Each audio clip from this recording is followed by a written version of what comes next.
What's up, ladies and gentlemen? Welcome to another video on the channel. Today we are covering what if Evil OC is reborn as Neji Hyuga. Joins OROCHIMARU. Part 6. With that out of the way, ladies and gents, just leave a like if you enjoyed the video, seeing as it'll help me out a ton and make my day. But with no further ado, enjoy.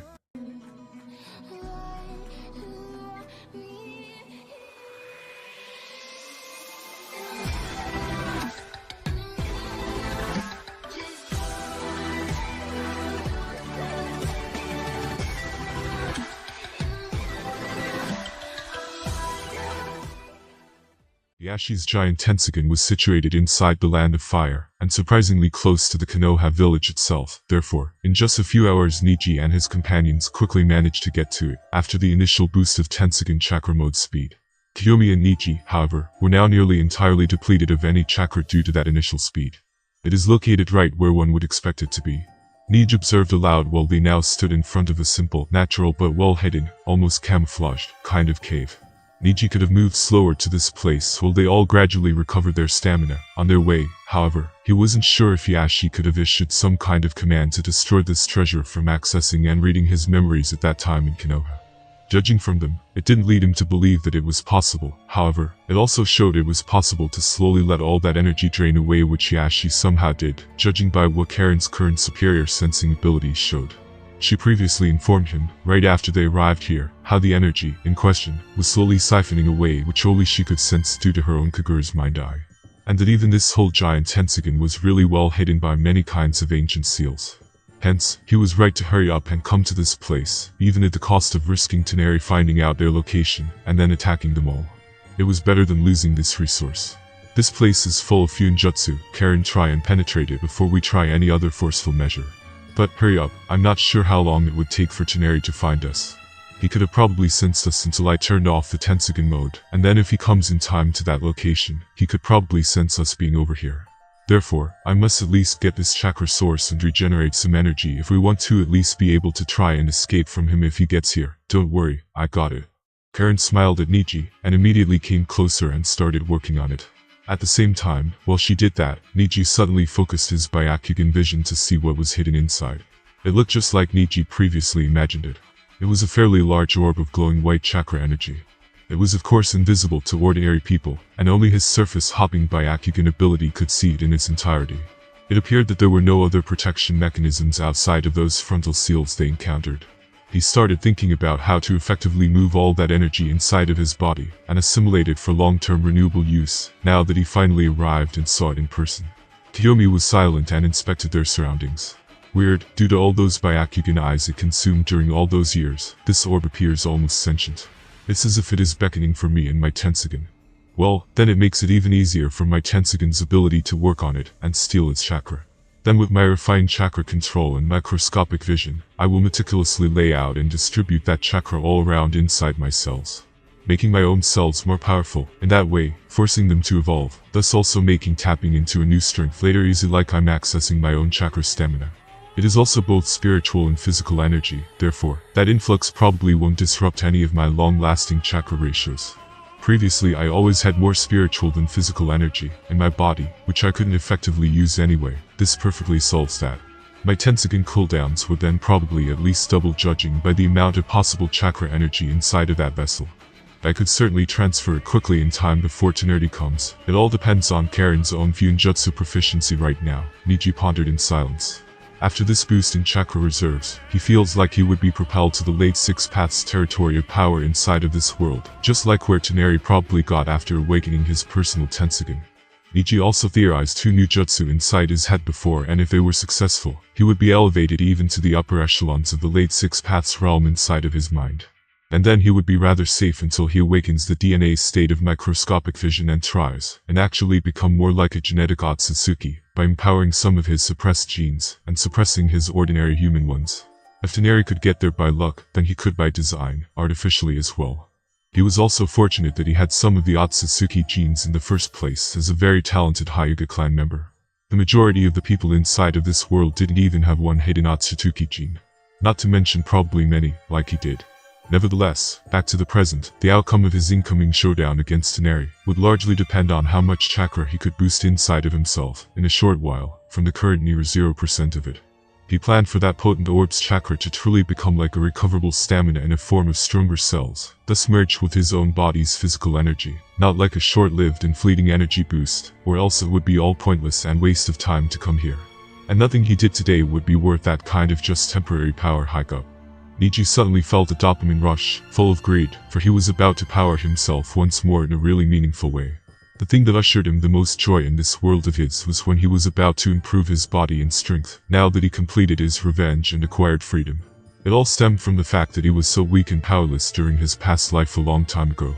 Neji's ideology was that he could only truly rely on his own body in this world. Kiyomi, on the side, looked at Neji's intoxicated expression a little funnily and in amusement. What a crazy individual. Kiyomi could almost hear Neji's heartbeats just from watching mindlessly the inside of this cavern, but she stayed silent. Karen, on the side, suddenly summoned a few mysterious and strange scrolls. These Hyunjutsu seals are advanced even for me to resolve in a short amount of time. However, I can employ and use these scrolls left by the Uzumaki clan. They are fascinating, they could even seal the seals themselves. You're lucky that you met me, Neji, he. Karen grinned and brought those scrolls of hers closer to the cave's secret mechanism locations, arranging them, and then starting the process. Neji smiled in happiness while Kiyomi sweat dropped at Karen's constant boastful and flirty behavior. It seemed to Kiyomi that Karen dedicated her whole life to Neji now. Neji suddenly explained while looking at Karen teasingly, "Yes, you're like a diamond in the rough." Approximately half an hour later, just while Neji and his subordinates were crossing over a river, they suddenly noticed a Celestine-looking figure of a young man, slowly descending from the sky in front of them. Neji previously managed to recuperate around 50%, more or less, of his maximum chakra reserves, after fortunately successfully merging with the energy source. Kiyomi was still nearly out of chakra completely, while Karen also still had about a quarter remaining. They were immediately prepared to battle after spotting him in the air as they anticipated such an encounter. Previously, after awakening his personal Tensogen, Toneri suddenly found out that it could function as some kind of greater sensory medium to the chakra from his giant Tensogen all over the earth. It was really easier for him to sense various things than it was before. That was why he found Neji so easily, and that was how he also planned to locate and eliminate that Rinnegan thief soon after Neji. He just needed to wait for that person to show his tail, once again, and it would be his ending date. Toneri proclaimed grandly, "We meet once again."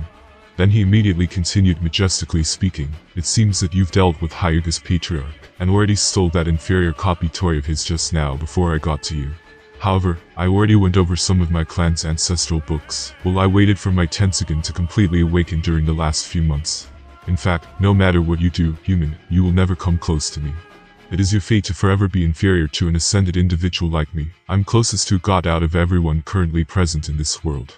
But, you're very unyielding, I will give you that. Always looking for ways to cheat your destiny and improve somehow. In fact, I was simply born different and noble. You should stop trying and give up. My blood is miraculously closest to the ones of those otherworldly beings from the universe, the real Otsutsuki clan members. Only the one you humans call the rabbit gods, the sage of 6 paths, and my ancestor Hamura Otsutsuki, were more genetically superior to me inside this world. I was simply born out of fate to bring salvation to this rotten and corrupted world now. I'm the only one on that level and capable to rebuild it. Especially after I finally awakened my own Tensogen. You're simply not in my league in any shape or form." Human Toneri also displayed his Dojutsu, the Tensogen, the same looking one as Neji's. His presence was grandiose and his words arrogant. Karen was eager to curse at him right away after he completed his boastful monologue. However, Neji suddenly stopped her, and he first replied plainly, "You're really as you say regarding your genetic makeup at least. You're really more than a quarter real Otsutsuki. To be honest, you're the most interesting to me out of everyone I encountered so far. However, my own body metrics are also already probably on the crazy quarter Otsutsuki level like yours, after I fuse my cells with that new kind of energy from the Hiyashi's vessel." Neji continued, "But you aren't close to me in terms of Minsid. You're just an idiot, in my opinion, to be frank." Kiyomi and Karen also listened to Neji's explanation regarding the Otsutsuki clan in surprise. During the last few months, Neji explained to them a bit of that part of world history regarding Celestials as well. However, it was still not the whole picture. Neji then telepathically relayed his battle plans to the two of them simultaneously. Neji was certain that even if both of them now probably surpassed the likes of Indra and Ashur, Toneri wasn't mentally in the right state of mind. Due to his years of endless isolation, he now really considered himself a savior of the world and the chosen one. He wasn't pretending, he really had the god complex. But, such people were always easy to trick and defeat. Only grounded people like Neji could reach the endgame. It was important for Neji to have the right state of mind, and as for his genes, he could always change them, alter and prove him wrong, and escape his fate in that way, once again in the future. There was no need for Toneri to talk to him about genes. After all, Neji knew about that while Toneri was still playing with his dolls on the moon. Neji was an expert there. Damn, you mortal. Who do you think you're talking with? Toneri instantly got enraged at Neji, someone whom he perceived inferior, looking down on him, and even giving himself the right to insult him. He suddenly transformed into his complete cyan-colored Tensoken chakra mode, manifesting a few truth-seeking orbs. A very large golem suddenly sprang behind them as well. Karen, however, reacted immediately and manifested her massive wood golem again for today. Her chakra reserves were simply out of imagination. The large earth golem and the wooden one soon clashed inside right in the middle of this relatively large river, with water splashing all over the place. And not only that, while her golem dealt with Toneri's pushing him away from the scene, she also summoned her adamantine sealing chains, in order to try and assist Neji in his battle with Toneri. This will be very difficult fighting Toneri with half of my reserves, while also having to watch over Kiyomi, who was out of chakra, at the same time. I could only hope that those two new moves of mine really work as necessary, Neji mused while looking at Kiyomi, who was now closely hugged by him in an embrace for protection. He inhaled her girly fragrance a little unknowingly, but then shook his head and composed himself again. Now wasn't the time to take advantage of her. If they survive, however, was a different story. This girl really managed to intrigue him by showing that much resistance to him before. Not to mention that she was even prettier than Tenten and Karen. He entered his own blue Tensoken chakra mode, manifesting a couple of truth-seeking orbs as well, while promising himself to tease Kiyomi later, if he survived this precarious situation, the third of that nature happening today. If he survived even this one, then he would consider himself indestructible. Maybe he would even become arrogant like Toneri, in the future, though less likely. And soon the aerial battle ensued between the only two Tensoken holders in this world. The battle was fought with their gravitational abilities, truth-seeking orbs, and even bodies in the Dragon Ball fashion of Neji's previous life. And due to his better control of gravity and chakra control, and way more experience in close-quarter fights, Neji was surprisingly winning it, even while deploying less chakra than Toneri. Kiyomi felt like she was traveling through different dimensions by the blazing speed at which they fought. Even her advanced Mangekyo Sharingan couldn't keep up with it. And moreover, she was shocked to find that Neji was matching up with his enemy, even while he had to hold her and ensure her safety. Amazing, was what Kiyomi thought while everything happened. Damn, how is this possible? Toneri pondered in shame and disbelief for a while, but then regained his composure. It doesn't matter, I will still crush you with my overall power. Toneri previously got some kind of spiritual knowledge of two techniques that seemingly come naturally to every Tensoken. They were called the Silver Wheel Reincarnation Explosion and the Golden Wheel Reincarnation Explosion. They were also the only abilities Toneri had regarding his truth-seeking balls, as he didn't have enough chakra control as Neji. You have some reasons to be proud, human, however, this will decimate you now. Toneri suddenly got some distance away from Neji, and immediately conjured both of those abilities in both of his hands. Neji's expression turned severe, while Kiyomi broke a sweat from the sheer amount of energy concentration in Toneri's hands. And, judging by its chakra pattern, while looking at it with her Sharingan, Kiyomi suddenly got a thought that those two moves combined could destroy a couple of entire countries. Her face was dreadful. Kiyomi, get on back quickly. Without notice, Neji suddenly took Kiyomi by her bare underarms, and brought her onto his back. Even Kiyomi blushed because she now had to hug him from the back, in order to keep herself stable. Neji needed to do that in order to free his hands, and parry Toneri's attacks with his own. He also quickly manifested his gold and silver reincarnation moves. Karen, activate your strongest barrier, and seal yourself inside of that material. This collision will be nasty. Neji suddenly yelled down to her. Karen nodded, fearing for Neji's safety, and then speedily sealed herself inside an obsidian stone, previously found inside the Uzumaki secret vault, on that small island. It was the strongest material in the entire world. And outside the material were many kinds of protective barriers of high density. And Karen also learned how to seal herself inside many things already. It was the special S-class Yunjutsu of her clan, reserved only for the most proficient. And, it really was, it looked like some kind of star exploded in the area, decimating the entire forest. Both Neji and Toneri used all their chakra on those attacks, and with Neji currently having less than him, it was apparent who became the winner of the world-ending collision. Neji and Kiyomi barely survived the outburst. Neji was now inside an empty, desolate crater on the ground, while Kiyomi was in a similar situation beside him. The only way that she even survived was because Neji looked after her and took the entire brunt of the damage on his own body. He could have thrown her at any time previously to escape unfazed and even fight back during their exchange of lighter blows. However, Neji never abandoned her. Kiyomi was touched at this time. She knew that Neji now has a real chance to die here, and even after knowing that, he still never let go of her until the end. Maybe I misunderstood him. Kiyomi suddenly thought emotionally. In fact, she was right, Neji still wouldn't abandon her at this time if he was not 100% sure of his death, and he wasn't feeling that yet. That's why he protected her till the end.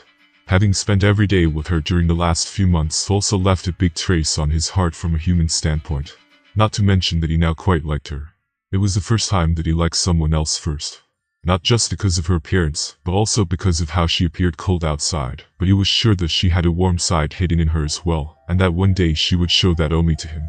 Suddenly, Kiyomi detected a large grey lance made from Toneri's truth-seeking balls, speeding right toward their position. Unlike Neji, who knew perfectly how to decrease their size and control them to the maximum, to make them more concealed or even use them for defensive purposes in a form of close body armor of moving and rotating fragments of them. Toneri could only inject more chakra to amplify their general size, in order to make them more destructive, as he could only rely on his sheer quantity of chakra, instead of chakra control and finesse as Neji when using them in battle. Furthermore, Neji and Kiyomi soon abruptly noticed a dozen more spears rushing toward them from various angles. And if one of them were to hit them, it would be over.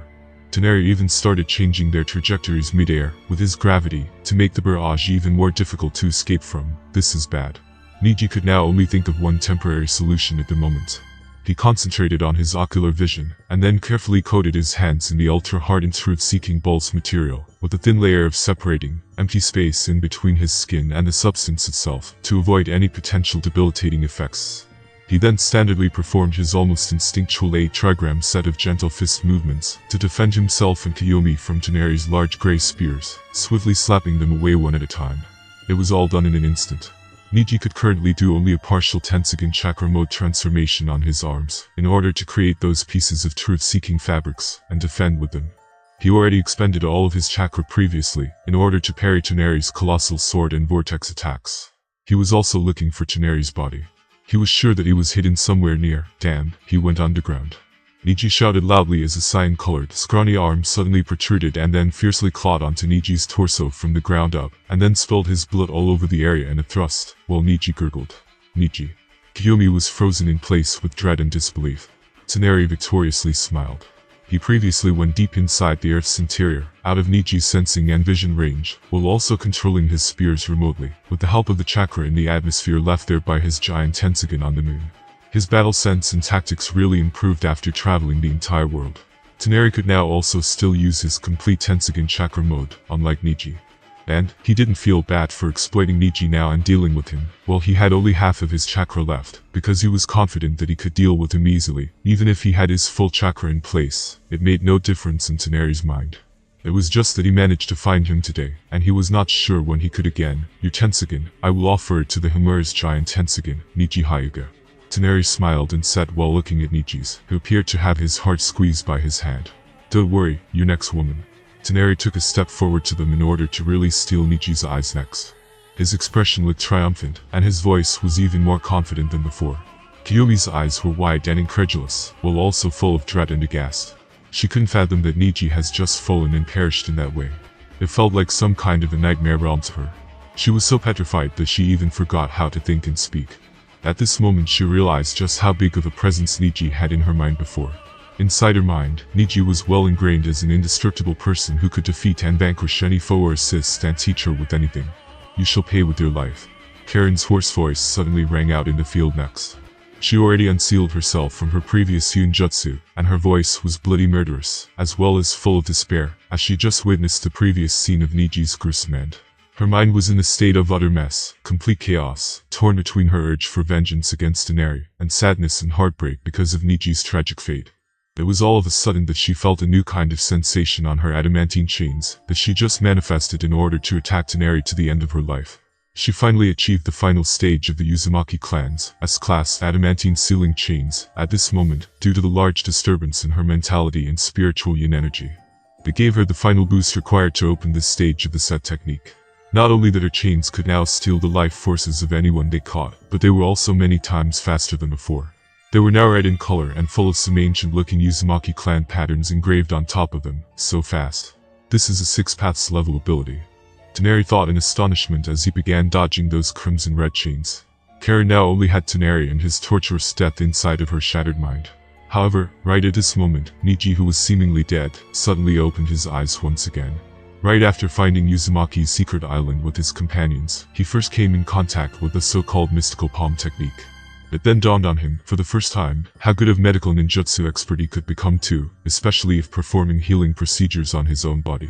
With his remarkable chakra control skills and outstanding cellular vision he possessed, as well as his long-standing familiarity with his own body, constantly looking over nearly all of his cells from the moment he was very young, he realized that he could quickly and proficiently regenerate any part of his anatomy by using his own version of that general medical technique that he stumbled upon. He could do it inside of his body in a form of chakra control tube-like injections, the same ones that he used while infusing with foreign cells. He found that he could in fact regenerate some localized area so quickly, even before his body signals picked up on that injury. He could even constantly heal himself in battles, right now, of course, if the damaged area wasn't too large. The mystical palm technique was considered a general area, healing ninjutsu, and he elevated it to the new precision healing territory. Ordinary medical jutsu users couldn't bring it to those ultra-precise levels like him. He planned to use that newfound ability as a surprise factor against some opponent in the future, and he finally got a great opportunity today against Toneri. Nevertheless, even he was not sure if he could regenerate parts of his own heart as he did.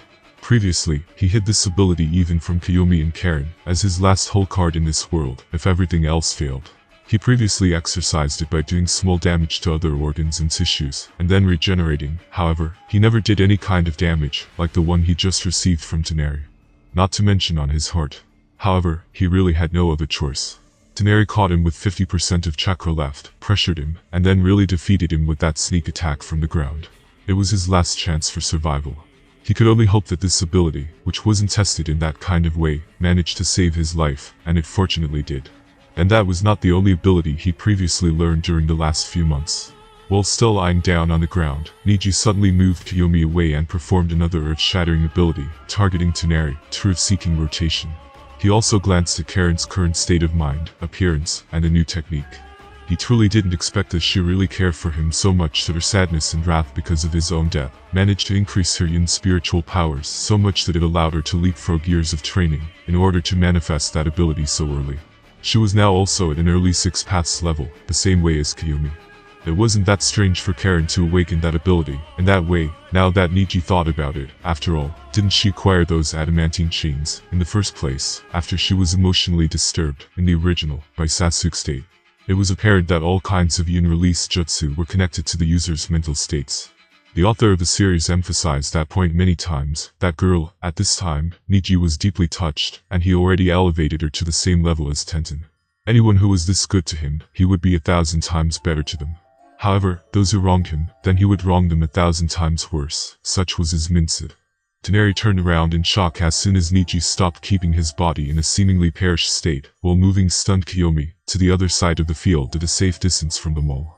On one side, he was chased by Karen's chains, but on the other side, he was now dumbfounded by Neji's reappearance, and that new move he was rapidly preparing. It gave him a dangerous feeling. Neji still had enough chakra left to make another last batch of truth-seeking orbs material, which then he divided on a microscopic scale to an even lesser dimension than fragments, like a pseudo-atomic level. Neji then used his simple Hyuga rotation technique, scattering that wave full of those right toward Toneri. They were on such a minuscule level that they could certainly erase anyone on a cellular level because they were molecule-sized, and could easily enter various cells of their targets from the inside, and erase parts of them. And Toneri was now really deep within his range, as he had expected him to be dead at this point. Its range of effect depended on the amount of chakra used. The truth-seeking orb material erases only those things that it directly touches.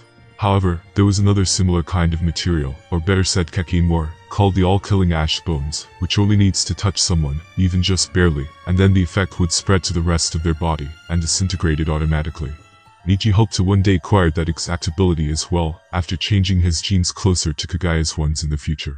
In fact, as his Otsutsuki genes were directly linked to her, it wasn't hard to imagine that possibility. Neji could use this same technique he just performed with them, making it even more lethal in the future. He would eject it in the same way as his Ratatatin, and fragmentize it with his chakra control and macroscopic vision. It was called Kakemura, just like his Byakugan, and all the other Kake Genkai that came into this world from Kagaya directly, instead of from chakra fruit mutations, like all the other elemental Kake Genkai. There was even another ability similar to those two. It was Rinnegan's and Ishiki's abilities to create some kind of black chakra receivers. Neji thought of them as some kind of a General Otsutsuki and Sage of Six Paths ability. However, for him, those rods were inferior to both of the aforementioned. But both of those new techniques Neji mastered, alongside his general boost of chakra obtained through that giant white energy vessel. He thought that if he survived this ordeal, he would truly become a late Six Paths level powerhouse, similar to current Obito, Toneri, and for example Madara and Hashirama in the original series, right after they were reincarnated during the so-called war arc. Neji didn't know for sure, but he also thought that Indra and Ashura were both on that level as well in the past. It was truly a level just below the Sage of Six Paths Hagoromo and his brother Hamura. What? Toneri suddenly felt the biggest danger in his life so far. He couldn't help but think that this incoming wave of grey air could completely erase his existence if it hit. And Karen's upgraded chains were also behind him. He could only grit his teeth and rapidly burn all of his remaining chakra, in order to artificially, rapidly increase his speed, while damaging his body and escape this situation. He knew that after doing that, Neji managed to survive against himself, a god, once more. Neji Hyuga, I swear, I will destroy you one day in the future, no matter how many times you cheat your way out of it. You're destined to always remain beneath me also, no matter how many new techniques you create. I will come once again with more brute force, and render all of that useless. Toneri shouted in anger while his Tensogen chakra mode overheated in power. He vanished in the next moment. While in his light speed, he subtly pondered to maybe even fuse himself with his ancestor Hamura's giant Tensogen, just like Neji previously did with that inferior version of his, in order to make himself a level above him once again, and to step over him. Toneri was sure that this was just Destiny's way of honing himself and making him more qualified to later rebuild this world. At this moment Toneri even viewed Neji as some kind of avatar of destiny, created just to strengthen himself and make him more experienced for when he eventually really starts his plan to destroy and recreate this world. After all, had it not been for Neji's interference, he would have never traveled the ninja world, learned so many different abilities and tactics, grew in mindest, and some other people would have therefore exploited that against him, and prevented him from reaching his goal in the end. A few days later, after completely healing from that fateful day, on top of the coral island in which their base was hidden, Neji and Karen watched the sea and felt the light moist breeze it produced from time to time. However, there was Kayumi present as well, levitating in her blue light chakra soul form beside them. Her real body leaned against a small coral part nearby. She was practicing that technique as much as it was possible to do safely, because she wanted to finally move to another level of the perfect Susanoo, and to the so-called middle Six Paths level that Neji mentioned, and then finally attempt to take some first steps of her revenge. Kiyomi, you look so funny in that form. Just relax for a while. What is the point of always training? Karen beside suddenly sighed and asked. How could you understand? You just write some kind of seals inside your room and pester Neji all day. And you still somehow managed to get on my level and acquire that ability. It's so unfair, Kayumi lamented. Karen was extroverted, emotional, and over-concerned with romantic matters, totally opposite of herself. That's why they usually don't converse all that much. Although, they often fought against one another with Neji as the judge recently, as they were now both on the same level. What? I don't pester Neji. Neji likes my company, especially my cooking skills, isn't it true, Neji? Karen suddenly got playfully offended and asked Neji in a flirty manner while winking. It's mostly true, Karen, however sometimes you really take it too far. Neji heard that and answered seriously. He generally didn't mind her company, especially now that he finally accepted her feelings for him, and reciprocated them ever since that event back against Toneri. He really liked her cooking, as she said as well. She would often look for some fish and other kinds of seafood, and then prepare it for him in various ways that Neji didn't even know how she found or thought out in the first place. Although, sometimes she could really be too much to handle for him. She often borderline harassed him and demanded all of his time, and then wanted all kinds of shows of affection. She also always wanted to talk with him about his life, his hobbies, and everything related to him that could be talked about. It seemed to Neji that shinobi matters were always last on the list of priorities in her mind. And they were on that list, in the first place, because she thought that it was the best way for her to be useful to him in the future, not because of anything else. Well, she did like Fuinjutsu a bit. After all, she was not like Kiyomi, whose main goal was vengeance. Karen's main goal was Neji, then tens of empty places, and then eventually that matter regarding the promised resurrection of the Uzumaki clan. And even with again, she planned to work together with Neji in the kind of dirty way that you would think. Well, to be fair, Neji told her to start looking for the Uzumaki survivors a few years later, after they all helpfully deal with the Otsutsuki clan and other threats on Earth, not now. He already informed both of them of the Otsutsuki clan, and how they will be their biggest enemies in the future. He now had almost obsession-like feelings regarding them.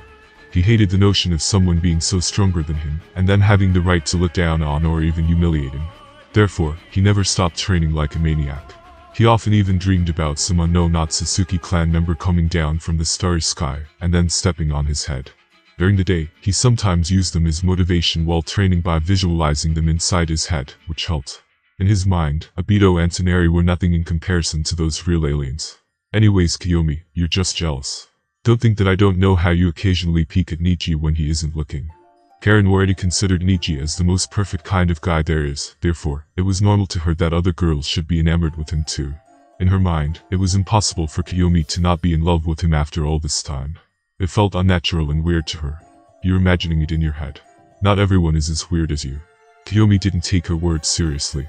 She disliked such carefree people like Karen, however, due to her strength, she still respected her a bit. Therefore, she could still bring herself to converse with her from time to time. Damn, that hurt, Kiyomi. Am I that unattractive to you that I don't even deserve just a peek? Neji suddenly took a playful offense and smiled at Kiyomi. He now even started to tease her from time to time, as their relationship too somehow strangely progressed from that time in the Land of Fire. Cut it, Neji, I'm not so simple as Karen. Those tactics don't work on me. Kiyomi remarked back immediately. She got a lot more talkative than before, though she didn't catch on to that just yet. Yes, as if I believe you. Even if they worked, you would probably never admit it due to your shut personality. Neji quipped. In his opinion, he would have already conquered her if not for her revenge obsession. And as soon as that was over, she was going to be in his hands, Neji thought. She was also hooked, same as Karen, but she didn't know of it yet. He suddenly looked at her a bit funnily. Hey, Neji, what have you wanted to talk about? Let's talk about it now. Karen suddenly interjected after noticing Neji's gaze toward Kiyomi. He often did stare at her recently, especially at her busty chest. Karen suddenly looked down at her own, much flatter bosom, and turned angry at herself. Well, at least I have a better butt.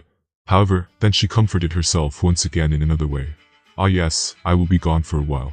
I'm going to Konoha to bring that girl I talked to you about here, and I have another thing to deal with her, Neji suddenly mentioned, to which Karen exclaimed in surprise. She immediately turned jealous because Neji already told her his whole history with that girl. She understood that she knew Neji from his childhood days, and that she was his first love ever. Kiyomi also brought one of her eyebrows up after hearing that, but remained silent, as if she didn't care anything about that matter. Neji just snickered at that and then went forward to comfort Karen. He instantly hugged her. Don't worry, Karen, I told you, didn't I? You're very important to me, no less than that girl.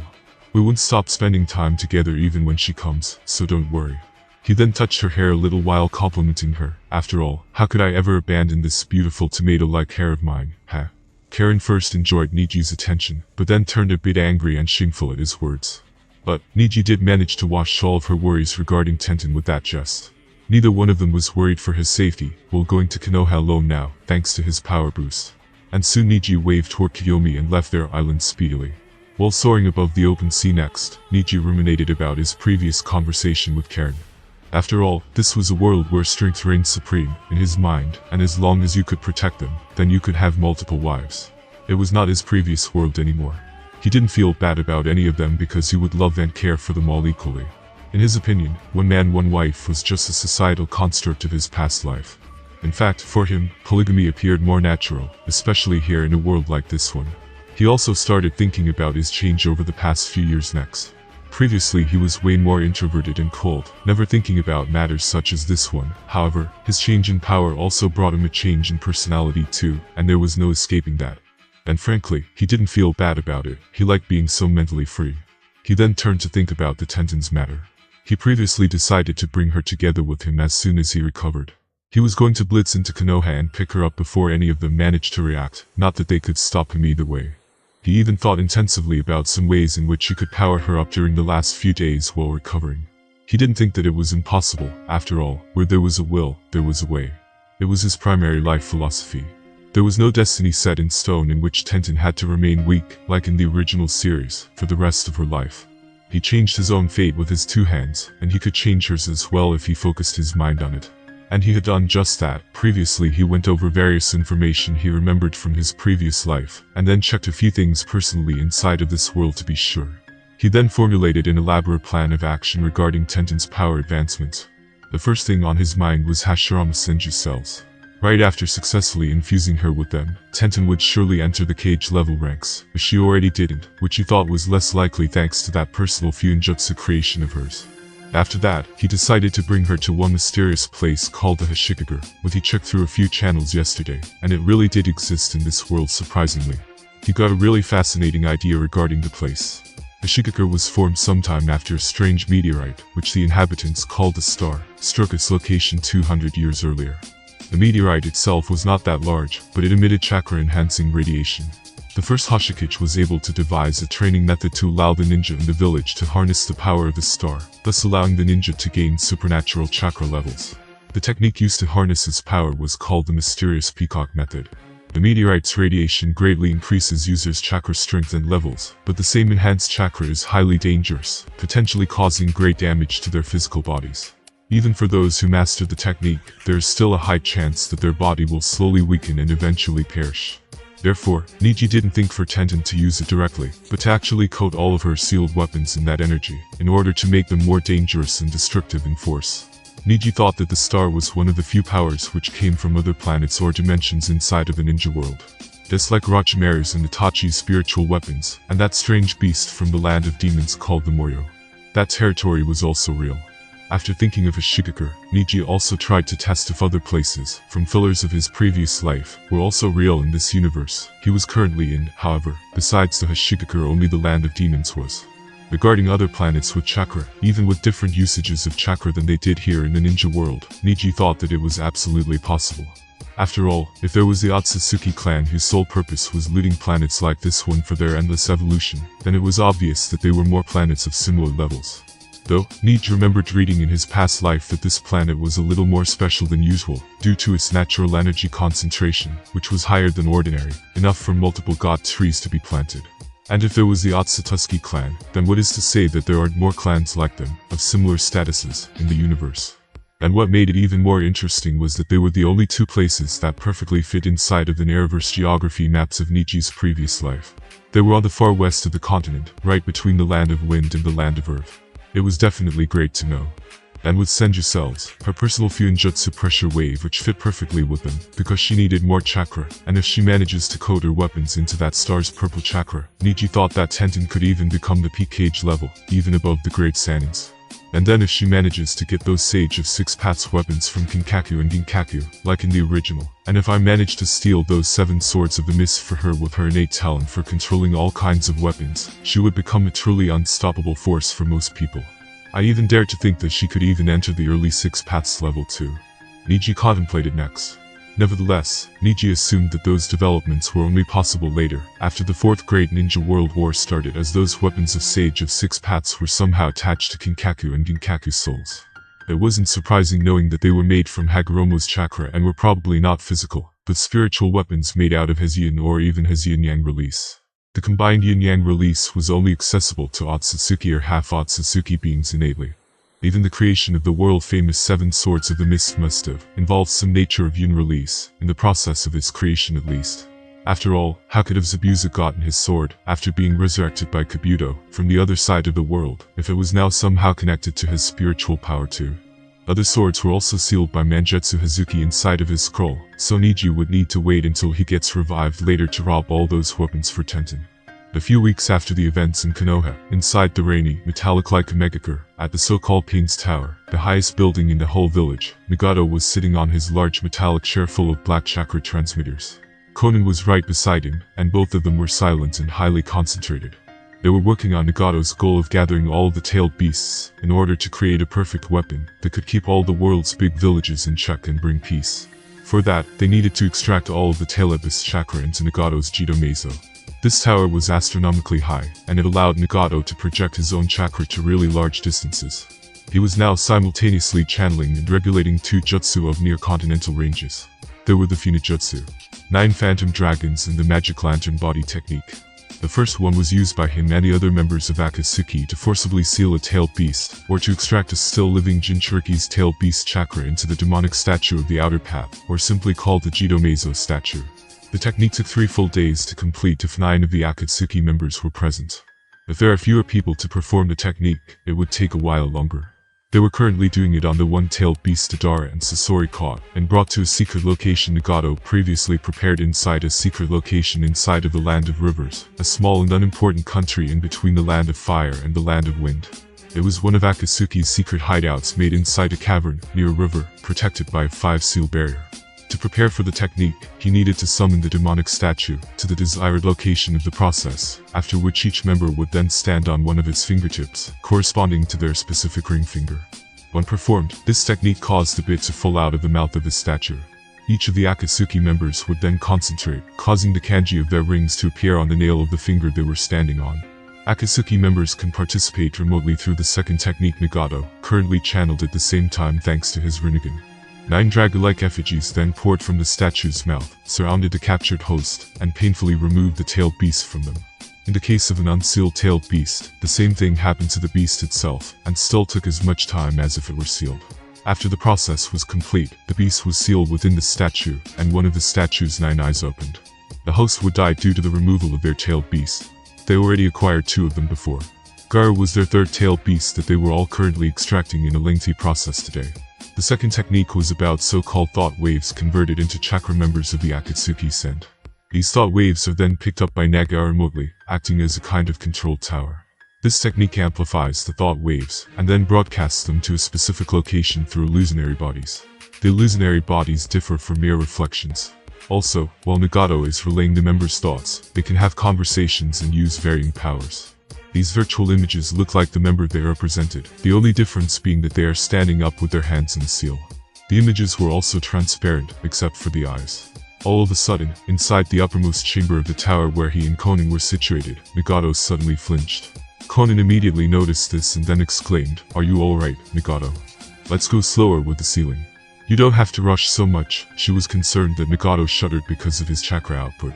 However, Nagato just merely shook his head, while his expression was dead serious. "We have an intruder prepared to fight." His voice was hoarse, and his real form looked very weak. He immediately signaled for all of his pain clones to immediately gather around them. And they promptly did just that. The residents of the Imagakure failed to notice the 6 different shadows, with orange-colored hairs swiftly darting all over the village, and then quickly climbing up the tower. What? Konan was really caught off guard by this abrupt news, not expecting someone to learn of their location, much less move here with the intention to attack them too. But what about the One-Tails?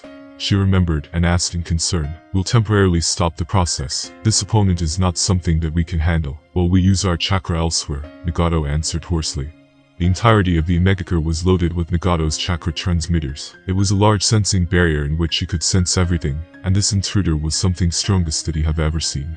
Konan steeled herself to fight seriously too, and both of them ceased channeling their chakra elsewhere. Nagato just left a short and simple message to other Akatsuki members that he would be back soon. It was obvious why he would not inform them of someone daring to attack him. This enemy has a unique taijutsu, not weaker than my Rinnegan, but he is not Neji Hyuga, but there should be an overlap in abilities with him. "Keep that in mind," Nagato informed Konan. On the other side of this cyberpunk-like village, at the same time, Toneri soared into the sky as soon as he entered, going straight toward the main Nagato's control tower, as he quickly sensed that he resided right there. He finally managed to calculate and locate that thief's central position, after so many days of trying before. This thief is a master in concealing himself with that chakra signaling and communication technology and infrastructure. This ninja world is much more advanced than I imagined before. This village is nothing like the other I've been in before, Toneri mused as he flew. He previously acknowledged that it would be much harder to safely transport his ancestor Hamura's giant Tensugin's energy inside of himself than he envisioned at first. And infusing all of that chakra inside of himself directly, while using his personal's Tensugin ability, was out of the question, as he would be simply eaten alive by all of that potent chakra energy, and Toneri wasn't so naive as before. Henceforth, after previously acquiring many different kinds of understandings from this vast ninja world, Toneri realized that the best way to bring and use all of that energy with himself was to seal it inside of himself with the so-called Fuinjutsu of this world, and then access small bits of it when he needed it. He felt like, with the sheer amount of chakra there was, through the constant years of refueling his clan did with their Byakugan eyes, it would be really hard for him to ever run out of that energy. For him, that was the perfect last step of his personal power journey, before he started implementing his grand plan for this world's salvation. It was the fate's way of guiding him further. That giant Tensugen was the perfect additional source of chakra for his own personal Tensugen to operate on. It was said that Hamura Otsutsuki even gave all of his overflowing energy in order to construct it. It was later even enhanced with Hamura's real physical body upon his death, not to mention thousands and thousands of Byakugan eyes that were given to it over hundreds of years. Due to that fact, it even had the perfect ratio of spiritual and physical energy required for someone to manifest techniques from its powers. However, due to his potency, it was also hard to create an appropriate Fuinjutsu seal, capable of holding it together inside of his body, as well as controlling it. It was why recently he ventured all around again, stealing memories, meaning skills, and knowledge of the biggest Fuinjutsu experts each village had to offer, in the hope of creating a required seal for himself. And just while he was doing it, this thief summoned the Jidomezo statue again. However, this time, as he also had his personal Tensugen, he finally caught onto his trail and came here. He was months away from designing and constructing his wanted seal, so he thought that it was time to finally reclaim his long-lost ancestral treasure back and wipe away all those years of shame. Let's see who you really are. As Tsunari soared toward the central tower of this village, he picked some random people from the civilian area below, even a few shinobi, and brought them with his gravity high in the air against their will. Most of them collapsed and died from the shock and the speed at which they got pulled above. He then picked their heads, one by one, ruthlessly, reading their memories, and then throwing them below after he was finished. Interesting an ant who dare let his followers call him god. Tsunari suddenly smirked. He really wanted to meet this person who behaved so impudently. He couldn't wait to bring him under his feet and put him in his place. Tsunari soon expeditiously arrived right in front of the distinctive Pain's tower high in the sky. The 6 characteristic bodies of Pain already awaited him there, standing on top of it, alongside the stoic-faced Konin with paper wings behind her. Nagato was in the chamber inside, guarded by them all. So this is Sage of 6 Paths fabled Taijutsu, Kakimura, the Rinnegan, technically on par with my own Tensugen. However, you're too weak to control its full powers. It's just wasted on you. I will feed it to my energy vessel. Tsunari spoke first while looking at the 6 peculiar corpses, not caring for Konin, who was also there, then continuing, why do you hide in your chamber, ant? Move these funny clones away, and face me in person, this is insulting to me. Tsunari spoke overlooking. Kanano furrowed her brows and started gathering some paper in her hand, preparing to launch an attack, despite being quite taken aback by this person's massive chakra presence and celestial-like appearance. However, the Diva Path's body suddenly gestured for her to stop, and Nagato directly spoke through it in his usual way. Who are you? Why are you going against me? Nagato rarely wanted to find some more information about this mysterious individual, instead of directly attacking him, just because he got insulted and threatened by just now. Nagato currently considered what was the best for his end goal. Nagato was certain that this could turn into the hardest battle of his entire life, and he wanted to try and solve it peacefully, in some way, first, if he could. His intuition regarding the other person's strange appearance, speaking manner, and the unheard-of terms Tensugen and the energy level, spelled only trouble for him. His Rinnegan also strangely resonated with the other person's similarly eternal-looking, but blue eyes from the moment they came into contact. His chakra sensing equipment also already gave him imprints of the chakra level of multiple tailed beasts combined in the scrawny-looking body of the intruder. You don't deserve to know who I am. And I'm not going against you, you're not qualified for that. I'm just returning back my belonging now that I'm on a stroll. The Jidomezo statue that you just summoned once again today is my clan's personal heirloom and the object of safeguarding.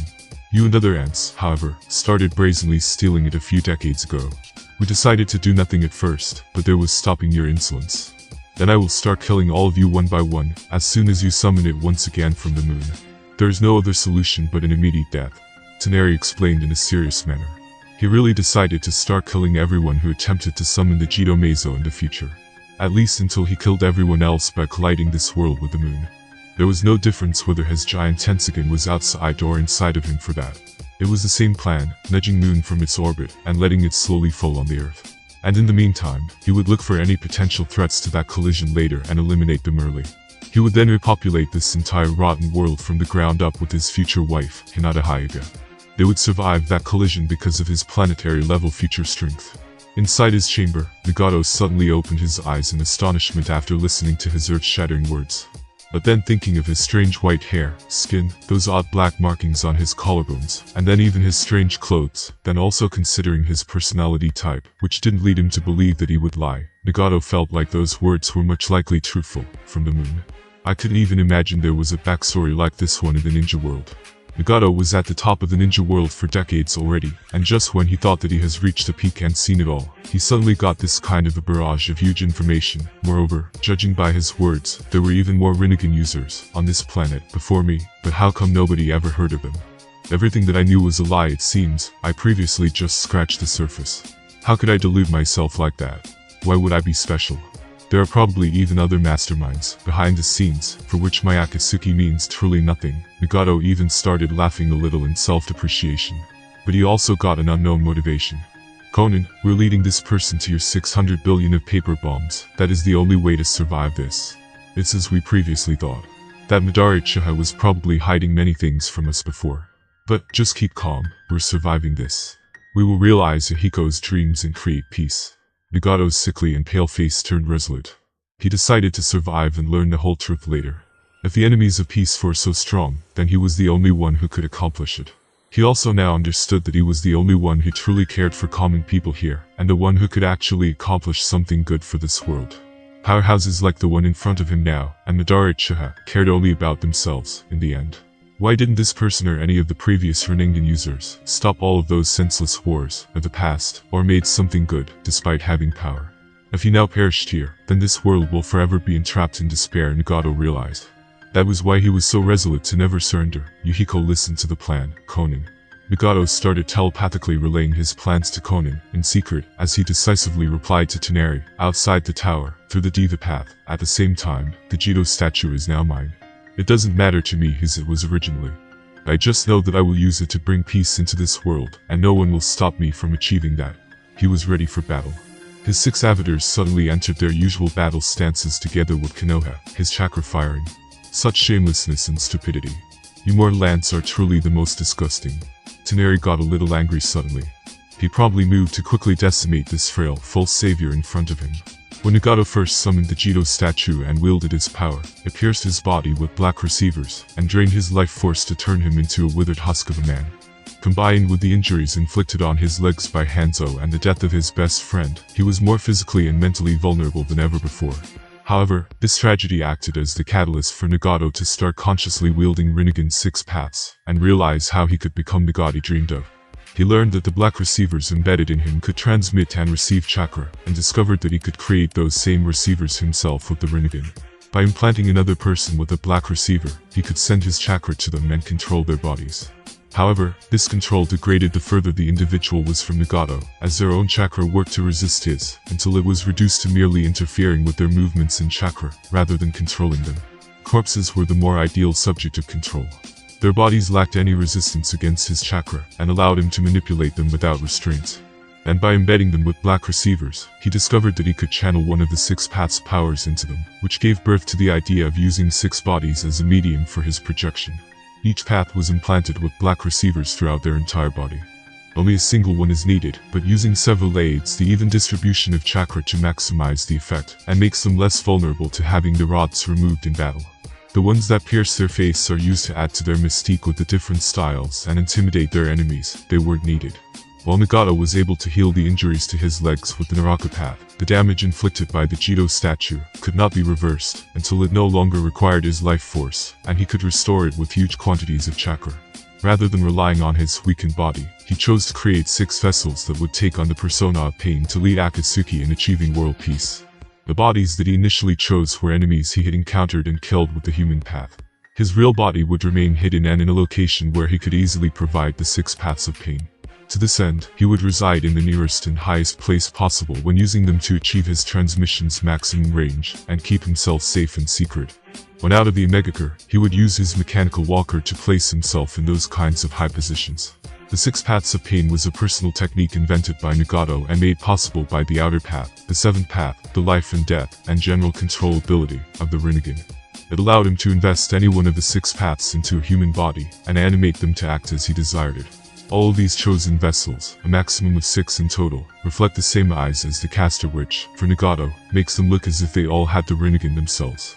Each one captures separate images of what they see, and each of them can see all of these images at once, which allows them to share intelligence in real time, and be in perfect coordination, because Nagato himself experiences everything the bodies experience, so anything that he learns is instantly shared to each one of them. The 6 bodies controlled by this jutsu can only possess the power of one path. The Naraka path, Preta path, human path, animal path, asura path, or Deva path. Once the chosen body has been invested with the path, they are unable to use any other, and it cannot be changed back to give them a different one. Only Nagato, who holds the real Rinnegan, is able to use all of the 6 paths' powers. However, it is possible for them to perform ninjutsu and jinjutsu like any other ninja if necessary. But this is normally done only in the most exceptional circumstances, as it is more complicated than controlling them for hand-to-hand combat, and it is far easier to utilize the paths, which is superior to most other jutsu regardless. Where ordinary ninja needs their chakra and molds it into a jutsu, Nagato must need his chakra, and then transfer it to the designated path for them to make jutsus. The 6 paths of pain are not controlled like puppets, but are instead possessed by his chakra. They can each think, feel, speak, and act as if they were Nagato himself, with his real body serving as the overseer that links them all together. Each path is embedded with black receivers, which allows Nagato to transmit his chakra to them in high-frequency waves that can pass through any substance, and over hundreds of meters. The less distance the chakra needs to travel, then the more effective it becomes, as they can receive more chakra at a faster rate with greater control of it, so they become more powerful and more effective, the closer they are to Nagato's real physical body. At the same time, the more paths he has active at once, then the weaker they are overall relatively speaking, as he needs to divide his chakra between each of them. For instance, if he deactivated all but one of the paths, then he can devote all of his chakras to that one in particular, so that it can use its abilities on the same level as himself, at the cost of temporarily losing its ability. There are also abilities where the path needs to be within a certain range of Nagato to be performed because of the extent of their power. Once reanimated, Pain's bodies are functionally alive with working organs. They are kept at peak physical condition without experiencing any of the biological changes caused by death. They breathe, sweat, and bleed, but they aren't actually vital life functions as they are for an ordinary human being. They do not feel pain, cannot be drugged or poisoned, do not suffocate, and can survive various fatal injuries. Jinjutsu still affects them, but only the paths caught specifically within its effect despite the connection they share. It is only when they suffer enough physical damage that it prevents their chakra network from receiving and distributing Nagato's chakra through their body that they die. Once they are sufficiently damaged, they are beyond Nagato's control. He cannot make them move, use any of their abilities, see through their eyes, or even summon them again. Konan also prepared her technique at this time. She had a unique ninjutsu style that manipulates and weaponizes paper. Infusing scraps of paper with chakra to make an impromptu weapon was a common tactic, but Konan spent her entire life honing this skill to create something more useful and deadly than most would expect. She even held the hope that she would one day pass this ninjutsu down to her children, as the beginning of a ninja clan. This dream would never come to fruition, but the tragedy that stole it from her is what motivated her to create her signature ninjutsu, the dance of the shikigami. With this, Konan can physically transform her body and clothing into thousands of pieces of paper with yang chakra. She possesses instinctual control over every single sheet, as they are essentially an extension of herself, as much a part of her as her own hands and feet. The ninjutsu actually made her one of the few shinobi capable of levitation and flight, as she could control her own movement through the air just like her paper, hardly inspiring her moniker as Megakure's angel. This paper is innately stronger than any other kind. It can be as hard as steel without losing any of its flexibility, water runs off of its surface without soaking it, and particularly hot fire is needed to burn it.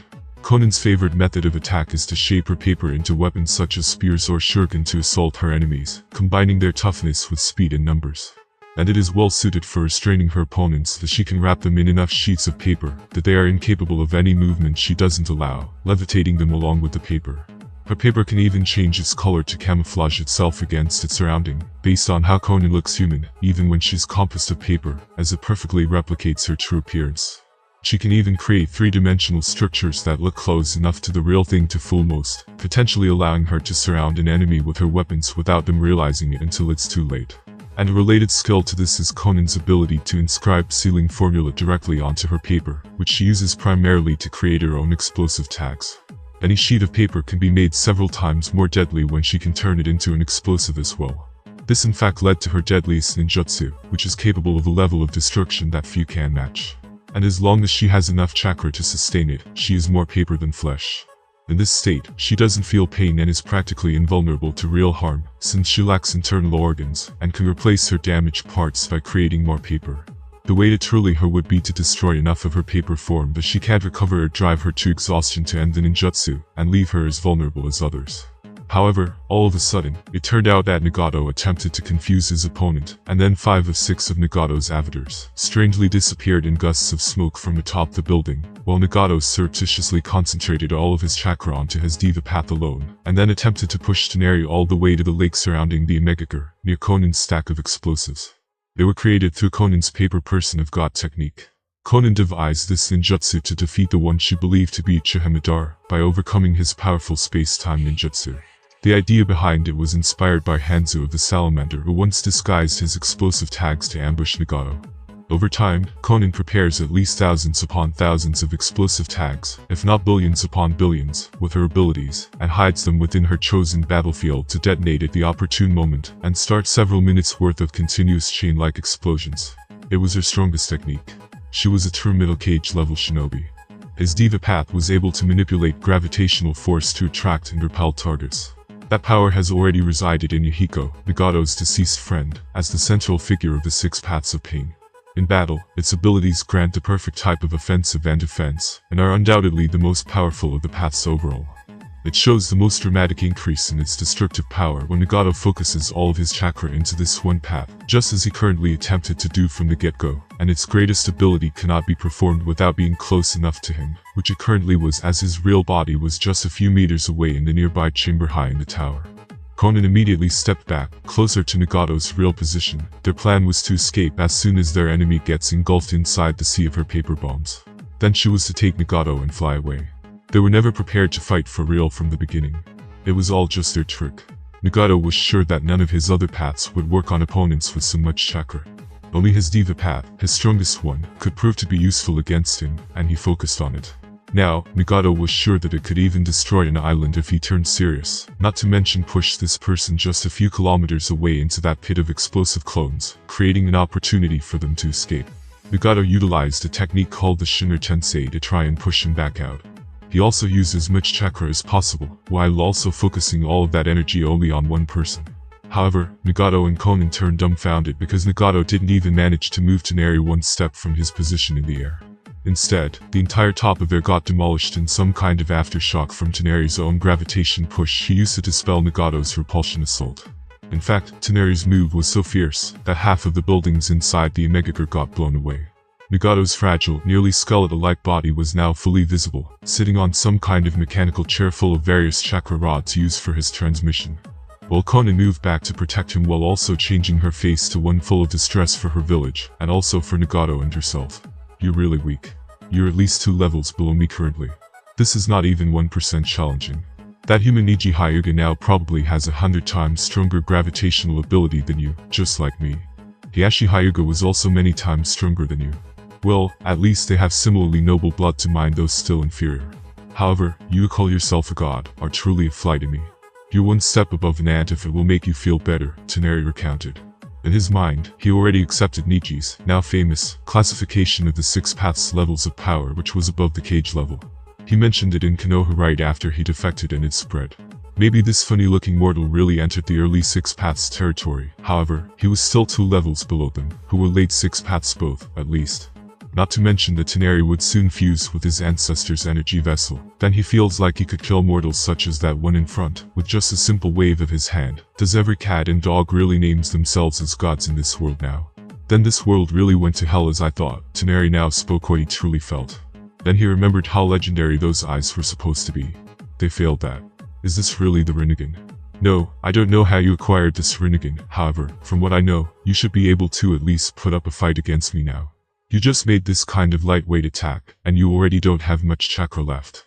Not to mention manifesting your Rinnegan's special ability. You probably don't know what that is. Toneri knew many things about various Otsutsuki high-level powers from his ancestral treasury, full of various ancient information. Anyways, they are good eyes. It's just that you're a waste, so I will be taking them together with me. Toneri suddenly held his up and did a squeezing motion, preventing both Nagato and Konan from moving anywhere with his gravity control. Konan's expression was teary and full of despair, mostly for Nagato, while Nagato's own looked as if frozen in time. Toneri then made a large whip made of his truth-seeking orb substance, and slashed it toward their bodies faster than lightning. He knew that Rinnegan manifested many different tricky abilities for close-range fights, therefore, he decided to end the two from a distance with his one-hit kill truth-seeking orb's material attack.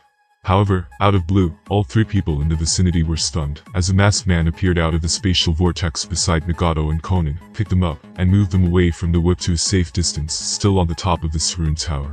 Nagato and Conan were wide-eyed both at the man's speed, and at the fact that he decided to help them. The complete Zetsu also emerged from the metallic material and stood right beside the three of them. Thankfully I arrived on time. Previously, while they all extracted the one-tails from its Jinchuriki, Nagato suddenly stopped the whole process, saying that there was some kind of mishap in his chakra transportation technology happening, and that he would soon correct it and be right back. However, Obito immediately got a bad feeling about it, and after a small period of contemplation, he decided to come there personally, and check what he was doing with Zetsu. He then witnessed the former scene and saved them fast. Oh, a space-time ability. Not bad, Toneri looked at all of that and exclaimed. However, he was still unfazed by the sudden arrival in front. He was mainly intrigued by the ability that the masked man showed. For all he could tell, that wasn't even the Rinnegan, but usually inferior Sharingan. But that space-time ability was truly extraordinary at first glance. Space-time abilities were usually trademarks of the full members of the Otsutsuki clan, and he didn't expect such a watered-down descendant to awaken it. His luck could then be comparable even to him who had those genes of theirs expressed so well. Maybe I should make a mechanical puppet with his eyes. Toneri immediately got an idea and thought a little greedily. He also occasionally started to think about what would happen if those full Otsutsuki beings really come to this place in the future. Then maybe his plans would be over. That's why he was also so interested in that new kind of power-up. Who are you? What is your purpose? Obito asked, all of a sudden, while looking at his unearthly appearance, focusing on the same eyes he previously saw on Neji just recently. Those majestic bright blue spinning eyes. This person looked strangely similar, but also way different than Neji in his mind. It's as if this person was simply born exalted while Neji worked hard and plotted a lot to acquire his current powers. He was also perplexed by the sheer amount of chakra he possessed too. Black Zetsu was burning with killing intent inwardly while looking at that person in his eyes too. It reminded him of Hamura right at that moment when he sealed his mother away for centuries with his twin brother. His chakra footprint was also close to Hamura's. He wanted this person to die fast. Yes, you're worthy of knowing about me, Earth-dwelling shinobi. My name is Toneri Otsutsuki of the Otsutsuki clan on the moon. Currently, I'm walking forward in my fated journey of bringing salvation to this world and you humans. I'm going to build it all back better. That is my dream and purpose and also of my clan. But, in the short term, I'm looking to take away those interesting eyes of yours, Toneri responded. He felt like it was time for the world to know of his transcendent self and his purpose. It was the first time that he ever introduced his noble self to someone, and it felt great. He thought that his existence should be known now that he lived all of his life in seclusion. It's as I thought, Black Zetsu hissed in anger, the moon the Otsutsuki clan. Rabbit Goddess's clan. Obito, surprisingly, wasn't offended by his words, and he was more interested in knowing about him further. Judging by his short introduction, Obito already deduced half of his nature. He probably wants to destroy this world, and then rebuild it all back on his own terms. I must admit, this is even more extreme than my plan. But, it's also a valid goal. Obito analyzed in a moment, however, it's in essence against my own Eye of the Moon project, therefore, this individual is a very big threat. If there was no that goal of his, then I could have let him live on the moon, outside of my Eye of the Moon plan, in peace. But now that he has his own purpose, he is my great adversary. Obito also knew about the Sage of Six Paths from Madara. However, Black Zetsu recently mentioned to him that Hagoromo in fact had a lesser-known twin as well, who was the progenitor of the Hyuga clan, and some other mysterious clan on the moon. It seemed to him that this young-looking Toneri was part of that clan, and that it was simply called the Otsutsuki clan from Kagaya's surname. He currently knew more or less about all the history below the level of Kagaya. However, what information lay above Kagaya, he didn't know. And Black Zetsu told him that he and Madara also didn't know as well. However, he always had a feeling that they might have hidden something. He was also aware of the God Tree and the Chakra Fruit that supposedly made Kagaya so omnipotent. This person must be dealt with immediately. It's pity that Nagato is such a waste, he couldn't even last a move. But that's expected, after all, he is just a container for Madara's Rinnegan. There is no way that his body could ever accept it as his own. He also doesn't have enough chakra to use it in a really meaningful way despite being a Uzumaki member. Obito thought that he was even chosen by Madara as his container because of that Uzumaki heritage with a body full of chakra and vitality. However, he now didn't plan to use his Rinnegan to revive the real Madara from the dead later. He was now the Madara. He was the one who was going to save this world and bring everlasting love. Toneri, let's leave it at this today. What problem do you have with these two in the first place? They are my subordinates. Obito suddenly spoke confidently. Nagato and Konan flinched, however they had no strength now to try and disprove Obito's words. Nagato just clenched his fists tightly, till his nails pierced his flesh. However, he promised himself that he will increase his strength in the near future, and get back at this masked guy once again. He was now certain that the other person got his other eye somehow, after being so close to him, therefore, he was really stronger than him now. No, if they are your subordinates, then it's even worse. If they stole my Jito statue on your orders, then it makes you my deadly enemy, mortal. Toneri stated his case, and was now ready to make a move against him at any moment. In his mind, today the matter regarding the Jito Meizo should be over. He had more important things to deal with afterward. There was no more mercy on his part. So that's how it is. Obito's only visible eye flashed with a dangerous light as well after hearing that. The Jito statue was the crucial element of his Eye of the Moon's plan. There was no compromise on that.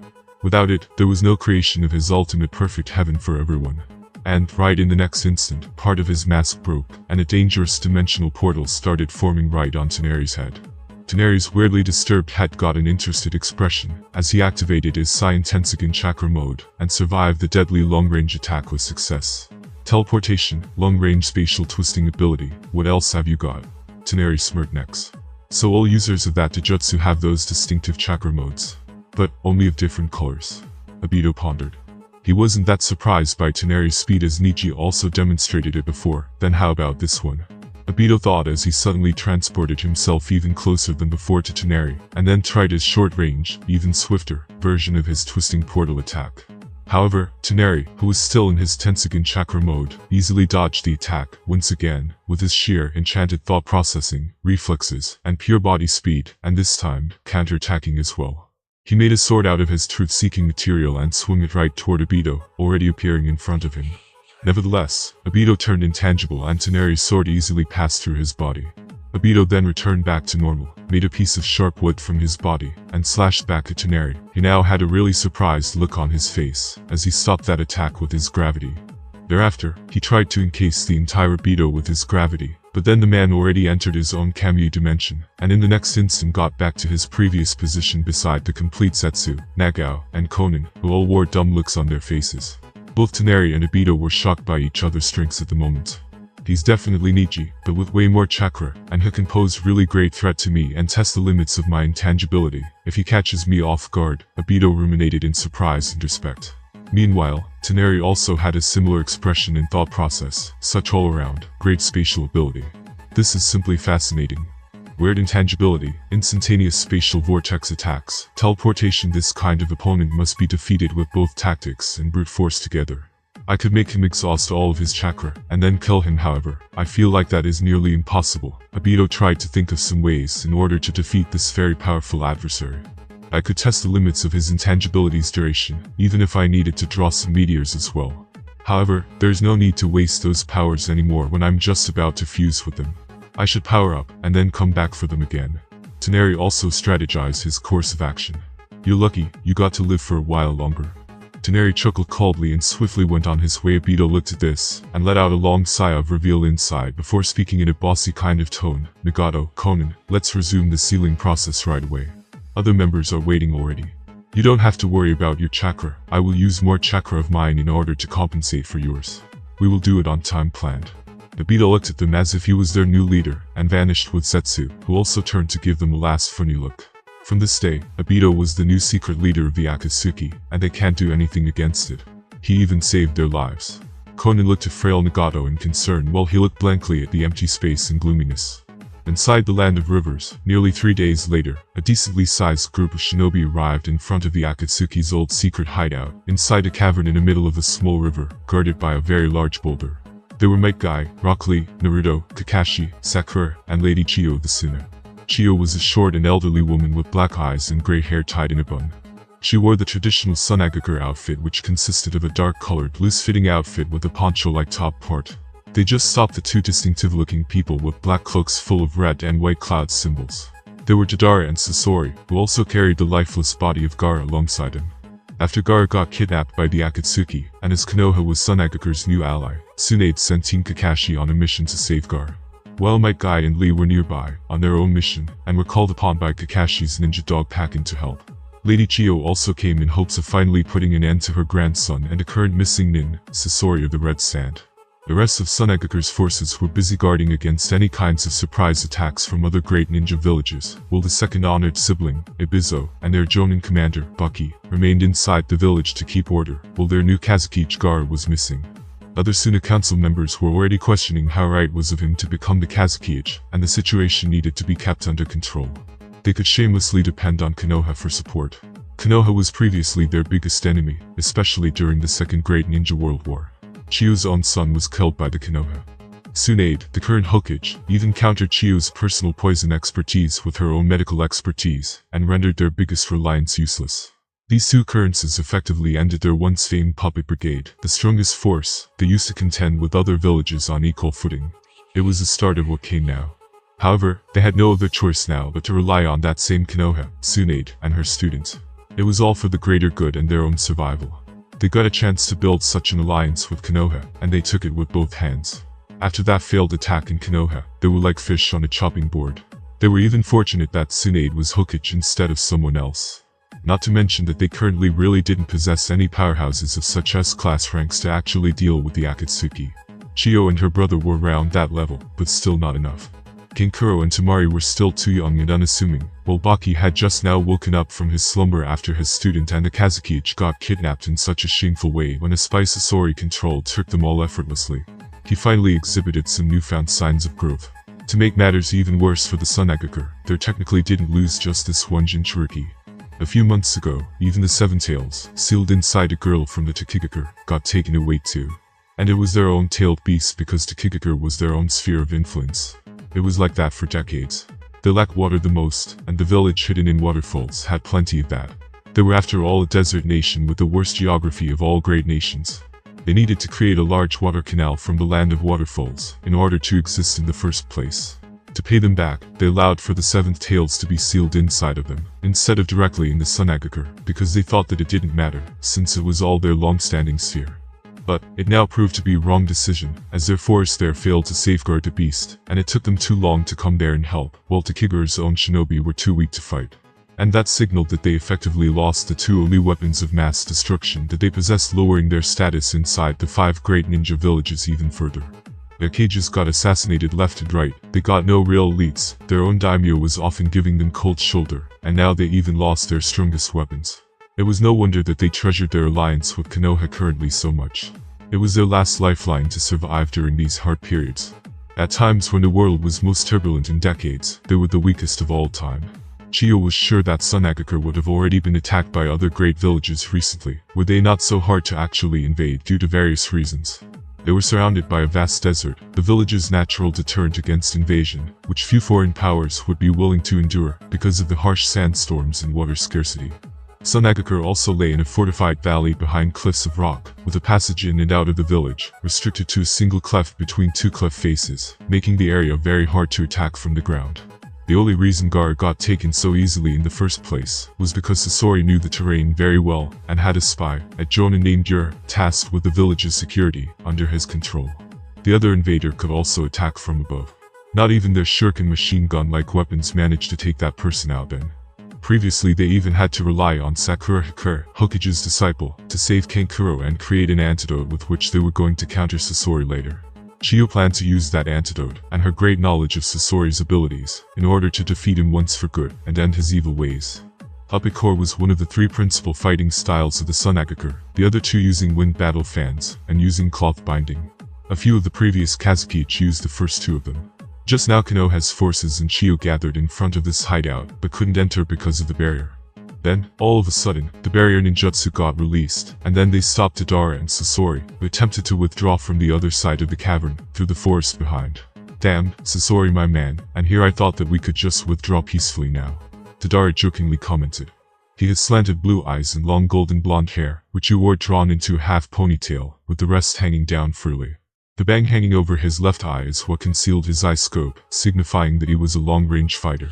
He carried Gaara's body on his big clay bird. Well, it doesn't matter. I can just blast you for a while and show you my amazing art," he added while looking at them. They were now standing across them in some kind of forest road passage. Both groups suddenly started analyzing each other and thinking of their following moves.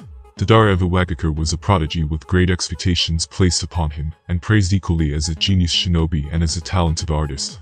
As a ninja, he had a manic passion for wielding explosions as his weapon, by utilizing his explosion-release Kekkei Genkai, and acquiring knowledge of all manner of explosive weaponry, until he became the youngest ninja to be accepted into the Explosion Corps.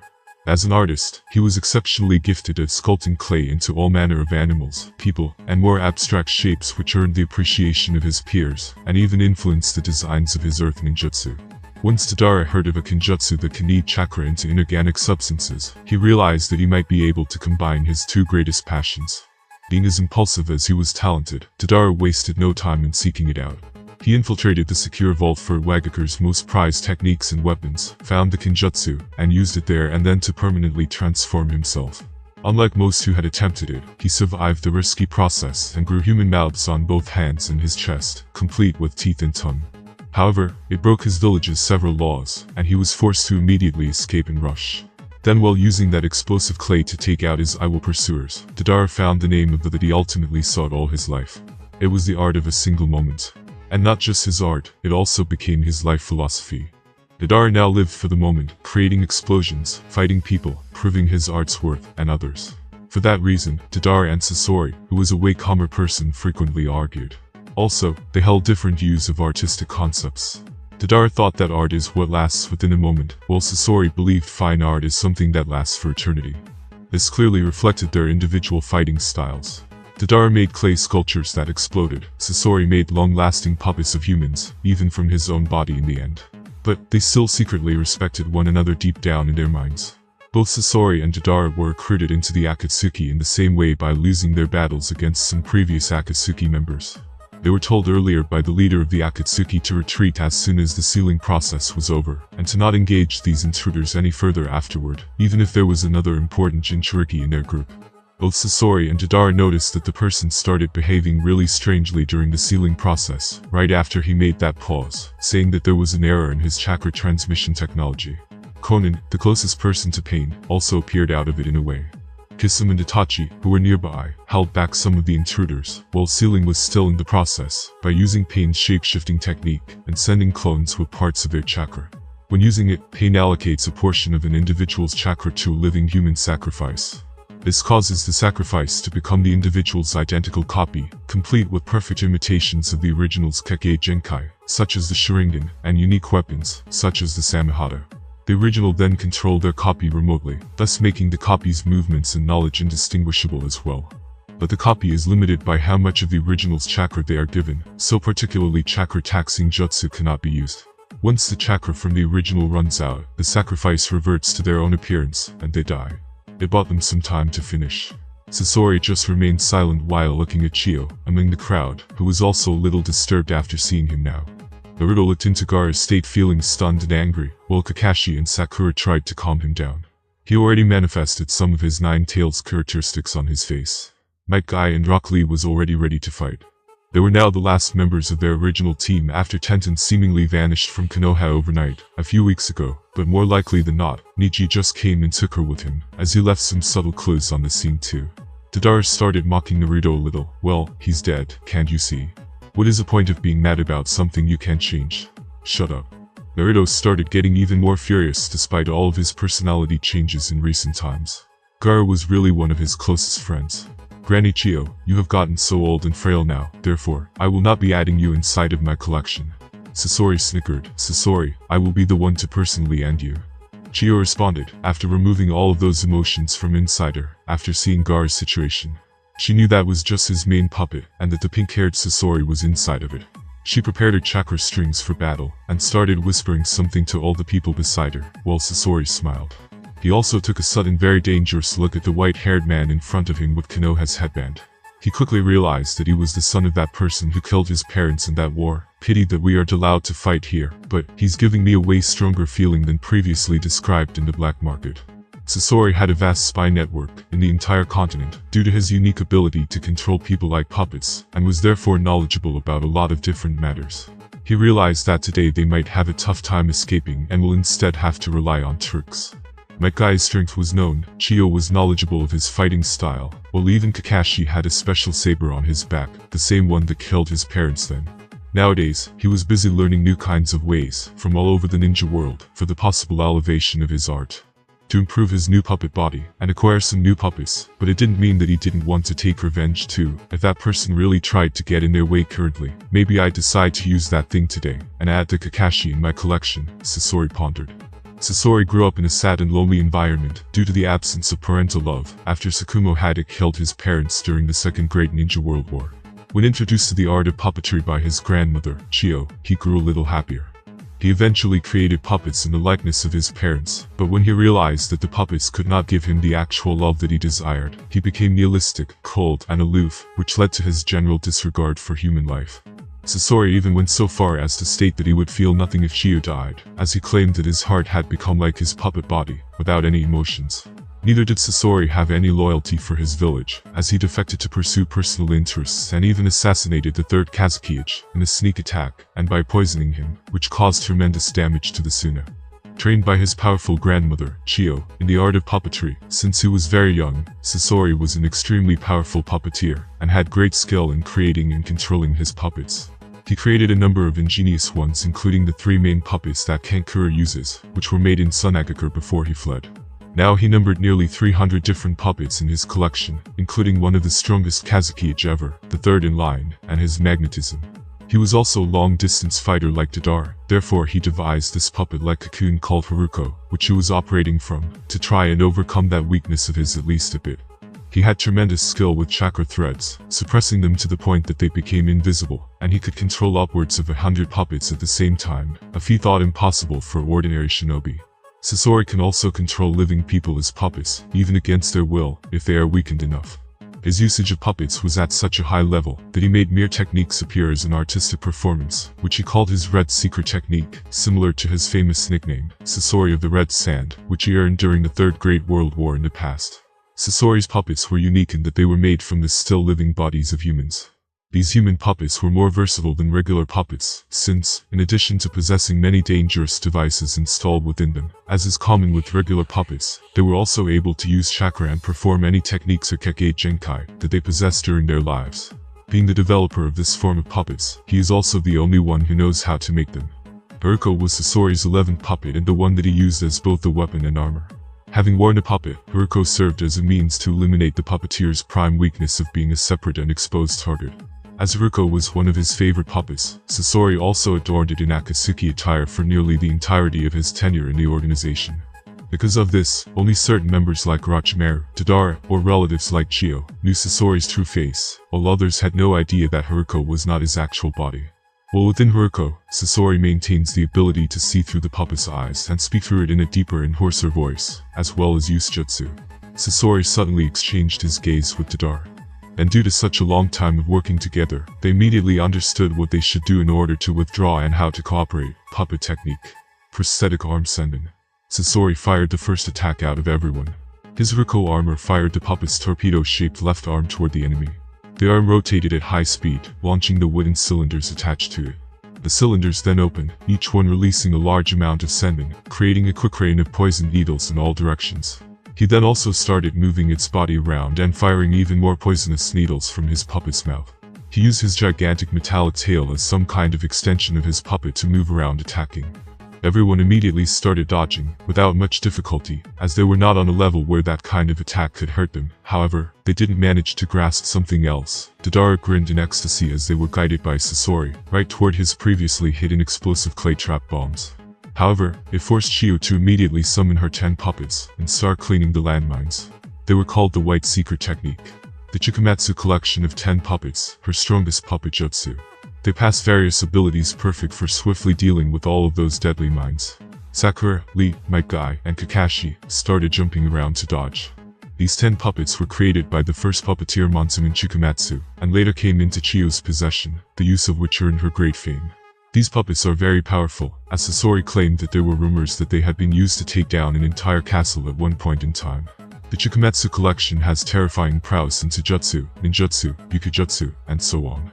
Furthermore, as they can change their numbers by combining, the number of abilities they can show becomes even greater. The puppets were constructed in such a way that they all can work in tandem with each other both offensively and defensively. Each of Chiyo's fingers controlled one. Sasori was about to summon his own superior puppets and counterattack, creating an opening for them to escape. However, he was shocked as some kind of purple electricity suddenly burst from Kakashi's hands, in a chaotic manner similar to a real thunder in the sky, in bright beams of light, and the whole area instantly got turned upside down and cleaned of Tadara's clay mines. Even Chiyo opened her eyes a little, never expecting for Kakashi to possess something like that. His purple lighting worked like the deadliest force possible for Tadara's clay, who was also astounded. Guy, Lee, Sakura, and Naruto all already knew of Kakashi's new ninjutsu, so they were not surprised. It's said that puppetry was first brought to the land in ancient times by a clan of strange travelers with string-controlled puppets as a type of entertainment. It was Chikamatsu Monzaman who turned that art into a tool for battle. Supposedly, the Chikamatsu collection of 10 puppets of the Lady Chiyo was based on a painting of the people who introduced puppetry in the first place with respect to its origins. The white coats they wore actually started a tradition where each puppeteer would choose a signature color for their puppets and techniques. The style is very demanding as, in addition to practicing puppetry, it requires the construction, maintenance, and improvement of the puppet, or puppets, that each puppeteer's fighting style is based on. Mastery typically forces them to neglect other skills, which is why they specialize in long-range combat through their puppets, while being weak at close range themselves. To perform the technique, the puppeteer usually extends threads of chakra from their fingertips and attaches them to the puppet. Chakra threads possess strength and dexterity that physical ones lack. They can be attached to any material, extend as far as the caster's control allows, and can lift objects of different sizes and weights without any strain, even holding puppets aloft while fighting. The concentrated nature of the chakra as it is condensed into threads makes it visible to the naked eye, just like real wires, even if they aren't always easy to catch.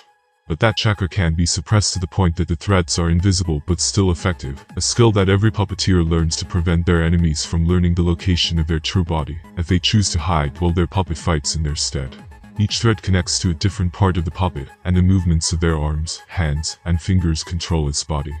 The greater the skill of the puppeteer, the less exaggerated their movements need to be, because the chakra itself is able to generate a response in the puppet, so that it moves as they desire. Puppets are frequently stored inside scrolls to prevent their size and weight from impeding the puppeteer, especially as the number of puppets they have grows. The greatest strength of a puppet is that it can be built to include additional mechanics, such as hidden weaponry, tools, and traps which can be activated with their chakra. They are even made to possess chakra-type weapons such as swords and shields. As technology progressed, this has grown to include radios, listening devices, and cameras for espionage, a role that was supplemented by specialized disguises that would give the puppets the same appearance as a living person. And because puppeteers are weak in close combat, it became a staple of their style to heavily rely on using poison with their puppets to kill their opponent as fast as possible. Any weapon inside the puppet is coated in poison, and they store gas canisters that release poisonous gases on command. Puppets do not always refer to lifeless dolls either. A puppeteer can attach their chakra threads to a human body and use that as a tool, a technique that originated on the battlefield where they would use corpses when their puppets had been destroyed. But it can also be used to control a living enemy or ally for different purposes.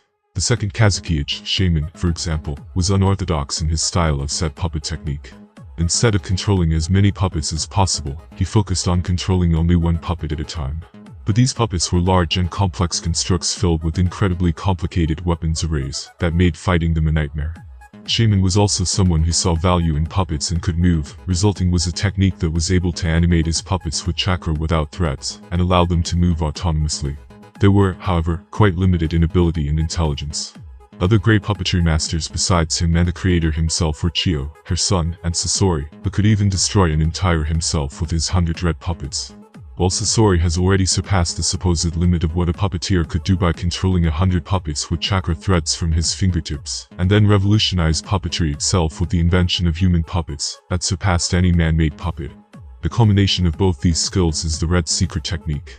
Performance of 100 puppets, a technique that Sasori used to destroy a country single-handedly, unlike Chiyo, who could just destroy a castle and control 10 puppets at a time. It was obvious that he already surpassed her in all puppetry metrics. Sasori's unique human puppets were puppets made from a human corpse. They are built by removing the skin, blood, and internal organs from the body, and then preserving what remains from decomposition by transforming them into hollow puppets with the kenjutsu. All that remains is a small nucleus of organic flesh that resides within the core of the puppet. Using that living flesh, the puppet retains the chakra and abilities that it possessed in life. Just as a human corpse can reveal what techniques it used in life, the human puppet has its techniques ingrained in its altered flesh. With that, Sasori can command the puppet to use their techniques through his chakra threads. But that is naturally more difficult than simply controlling the puppet alone, enough to make it hard to do so when controlling multiple puppets. Like regular puppets, they can be changed and improved by adding a variety of mechanisms to improve their functions, such as hidden weapons, gas chambers, and storage spaces. Their bodies are actually tougher than what is normally used to construct puppets, and since they possess chakra, they are far more responsive to chakra threats than regular puppets. Sasori himself was now the pinnacle of human puppets, as he was the only subject to having been transformed into one while still alive. The metamorphosis collected all of his blood and organs, and compressed them into the nucleus of flesh, that would then continually create chakra and act as a vessel for his consciousness, something all other human puppets lack. He was more than a human one, he was a living puppet. He made countless preparations to make his puppet body the ultimate weapon that could restore itself back to prime condition, no matter how many times it is destroyed. As long as his nucleus remained intact, he could even hijack his other puppets, and convert them into an image of his own body, to ensure that he was never vulnerable. And because he lacked the biological functions and weaknesses of a human body, his stamina was only used up when he actively created chakra, which meant that he had a lot more chakra to use in combat than he ever did when he was a living body. This transformation advanced the ability of his puppetry skills by far as he became able to extend chakra strings directly from his nucleus toward his puppets, removing the need for any movement whatsoever, as well as the time lag between commands. Sasori attained what could literally be called an inhuman skill level with the puppet technique. He was a puppet who controlled other puppets. The only way to defeat Sasori is through close combat. You must get close to him, destroy this odd puppet shell of his first, and then deal with his real, fragile body. As for the other Akatsuki member, you have all heard about his abilities before in the Sunagager. His clay ninjutsu is probably weak to lighting chakra. Therefore, Kakashi, you, and Sakura should go against him, while the rest of us deal with Sasori. I have mastery of the puppet core, and you two are the strongest Jujutsu experts in Konoha, perfect for dealing with Sasori, in my opinion. Just be careful of his poisons once again. Chiyo relayed her thoughts and tactics to everyone present at the same time. In the end, she spoke to Guy and Lee. She was certain that they have a good chance of catching both of these dangerous Akatsuki members now with that lineup. Suna was going to wash their shame against both of them.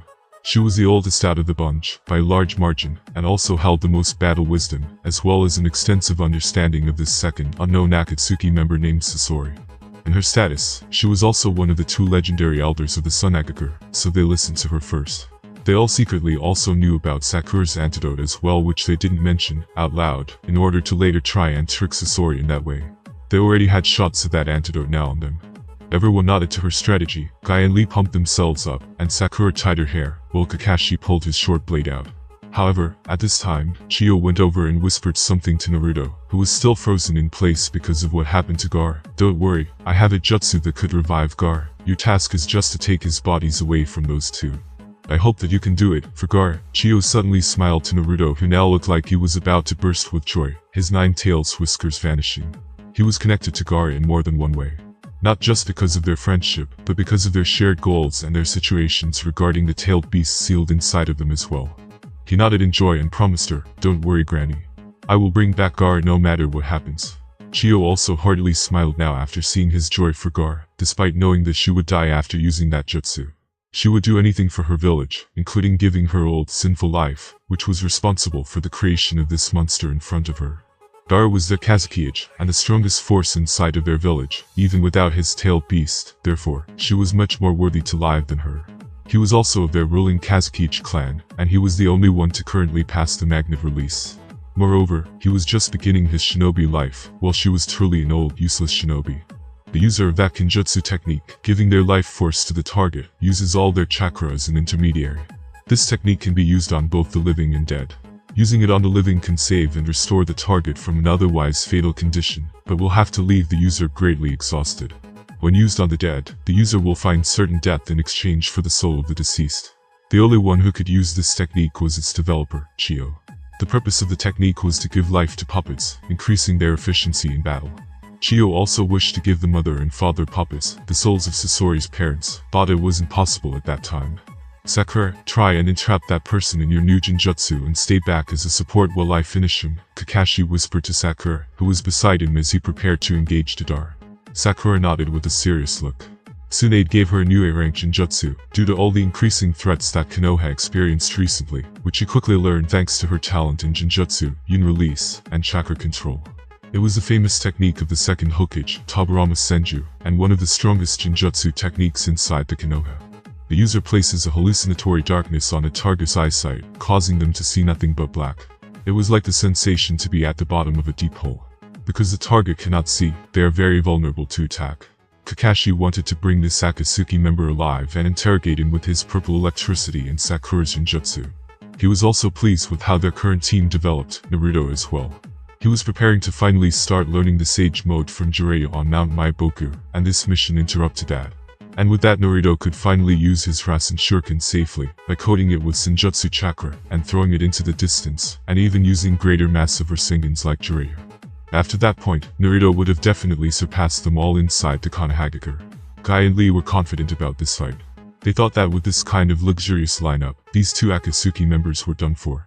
Nowadays, people in Konoha were more worried about Neji, Toneri, and that masked man of the Akatsuki, who were all on the so-called 6 paths level, and these ordinary S-class, cage-level rebels, don't seem so scary to them all anymore. They were just worried that they would somehow attempt to ambush Naruto in the future in some underhanded ways. It was like that inside the other great ninja village as well. At least for the present time, it was. This will be very difficult. Deidara, at this moment, gazed at Kakashi specifically while feeling very pressured. That purple lighting of his previously neutralized his best clay really easily. It seemed to him that he was his worst kind of counter, his worst type of nemesis. His lighting release was even more powerful than other ordinary ones for some reason that Deidara didn't get. It was his first time seeing something like that. He suddenly looked at Sasori, at this moment, in a meaningful way. He really hoped that the man won't hold back now because that person was his grandmother, and would soon help him after finishing his duel with her. After all, Sasori was really stronger than him. Not many people knew that he had another kind of very secret power hidden beneath all the other layers of his fascinating powers. Deidara then started kneading his chakra with his special kenjutsu. He planned to create the fastest bird possible and avoid Kakashi's hits until he exhausted his chakra. He was in fact around a late cage level, while Sasori was at a peak cage level which he hit very well. He could only achieve that level in that self-destructive manner by using his C0 suicide explosion. That was the highest form of Deidara's explosive clay, his ultimate art. C0 was in essence a suicide bomb technique used only as a last resort. To perform it, Deidara reveals a mouth on his chest, which is stitched up. After undoing the stitches, Deidara feeds it a large bowl of clay. The mouth on his chest has a direct connection to his heart, so a large amount of chakra is built up. It then kneads the chakra directly from the meridians of the heart, and keeps doing it without interruption until the moment of the explosion. His explosive chakra then manifests itself in his veins, flowing through his body. These veins then condense into a sphere that slowly cracks open and detonates, producing a unique resounding explosion that covers a 10-kilometer blast radius. Deidara was born with the explosion release Kekkei Genkai, native to the land of Earth. He was known for his talent in clay sculpting, and it was with this talent that he took explosive ninjutsu to a higher level. He still was kenjutsu and used it to transform his body, growing mouths on his hands and chest, which allows him to knead chakra into any material he eats. That kenjutsu in itself was created from the yin release. However, the clay sculptures Deidara created with it were in fact yang release in nature, as they often exhibited real-life kind of characteristics. They were also full of his explosive Kekkei Genkai. He controls their quantity with his normal earth nature chakra, and controls their movement with his ordinary chakra mixed with the air. However, they could also move all on their own, due to their yang release nature, depending on if they were more advanced types or not. His weaknesses are that he is limited by the amount of clay he has collected, and his clay bombs are weak to lightning chakra. He can create more clay by changing the composition of the earth with ninjutsu, but it's a time-consuming process that makes it hard to restock on the fly. It works best and faster with a natural source of clay, but he needs to find it first. And because the explosive chakra is kneaded into the clay, instead of just channeled into it like much other elemental ninjutsu, it is as weak to lightning chakra as the earth chakra controlling the clay. So lightning chakra can completely defuse Deidara's explosive clay. Without earth chakra, his clay creations would just be inanimate explosives, and without explosive chakra, they would just be animated sculptures. Only by combining that kenjutsu with his Kekkei Genkai and his own ingenuity was this style made possible. Explosive clay dolls. Deidara suddenly releases a glob of explosive clay from both his hands that he formed into deformed human-like figures. Deidara uses those to fight his opponent in close combat. Their body structure allows them to extend their body parts and not be sliced by regular means. If a clay figure loses a body part, Deidara can simply attach a clay core to it and form another clay figure. As the clay figures are made from explosive clay, Deidara can also detonate them at any moment while they are fighting the opponent. It was inspired by Sasori's puppet jutsu. Sakura and Kakashi, who remained close to him, however, weren't so intimidated by Deidara's odd attack. Meanwhile, Naruto already sent a bunch of his shadow clones underground to try and get Gaara's body back. Whereas Lee, Guy, and Chiyo have already started to combat Sasori a bit further ahead. There was a good reason why Deidara and Sasori decided to split previously, as their powers were very devastating to enemies and allies alike. Just one of Deidara's attacks could destroy cities. They previously agreed on their plan for withdrawal, and felt that it won't be difficult, because Sasori decided to finally utilize that mysterious new power in battle, while Deidara would also give it his all. Now, Sakura.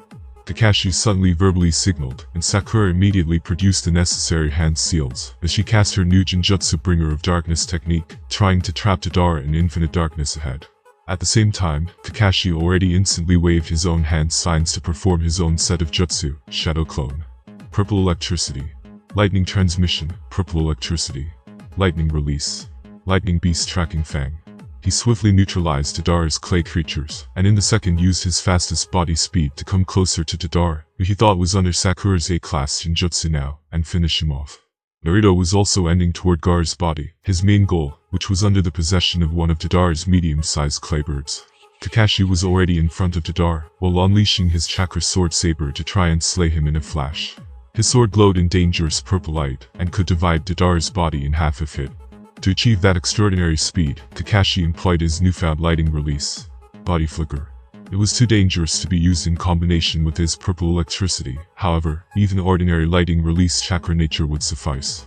It was an advanced version of the very traditional Body Flicker technique. It is considered to be the stronger version and a much swifter one. The user of it simply flows lightning release chakra in their muscles, used for a short-term rushing-like motion, in order to give them the energy to move at a very rapid speed. It was a very difficult ability to master. However, he just now noticed that one of Deidara's eyes was closed, while he grinned and molded some new clay with his special tongue-like hand. Deidara previously extensively trained his left eye in order to counter Itachi's Sharingan Genjutsu, but it could also be applied to all the other Genjutsu types as well. Itachi was the one who defeated him, forced him to enter the Akatsuki at first, and even mocked his heart. Not to mention how his Sharingan looked so hateful and cheaty to Deidara. This sight allowed him to see when there was a hostile yin-release invisible attack, trying to enter his brain and soul, by infusing his eye with a dangerous amount of chakra, therefore he could also see and dodge it beforehand. The only way he wouldn't be able to do that was if the Genjutsu attack came very fast before his reflexes managed to act upon it, but this pink-haired girl was still a rookie. He currently shaped some of his C1 clay.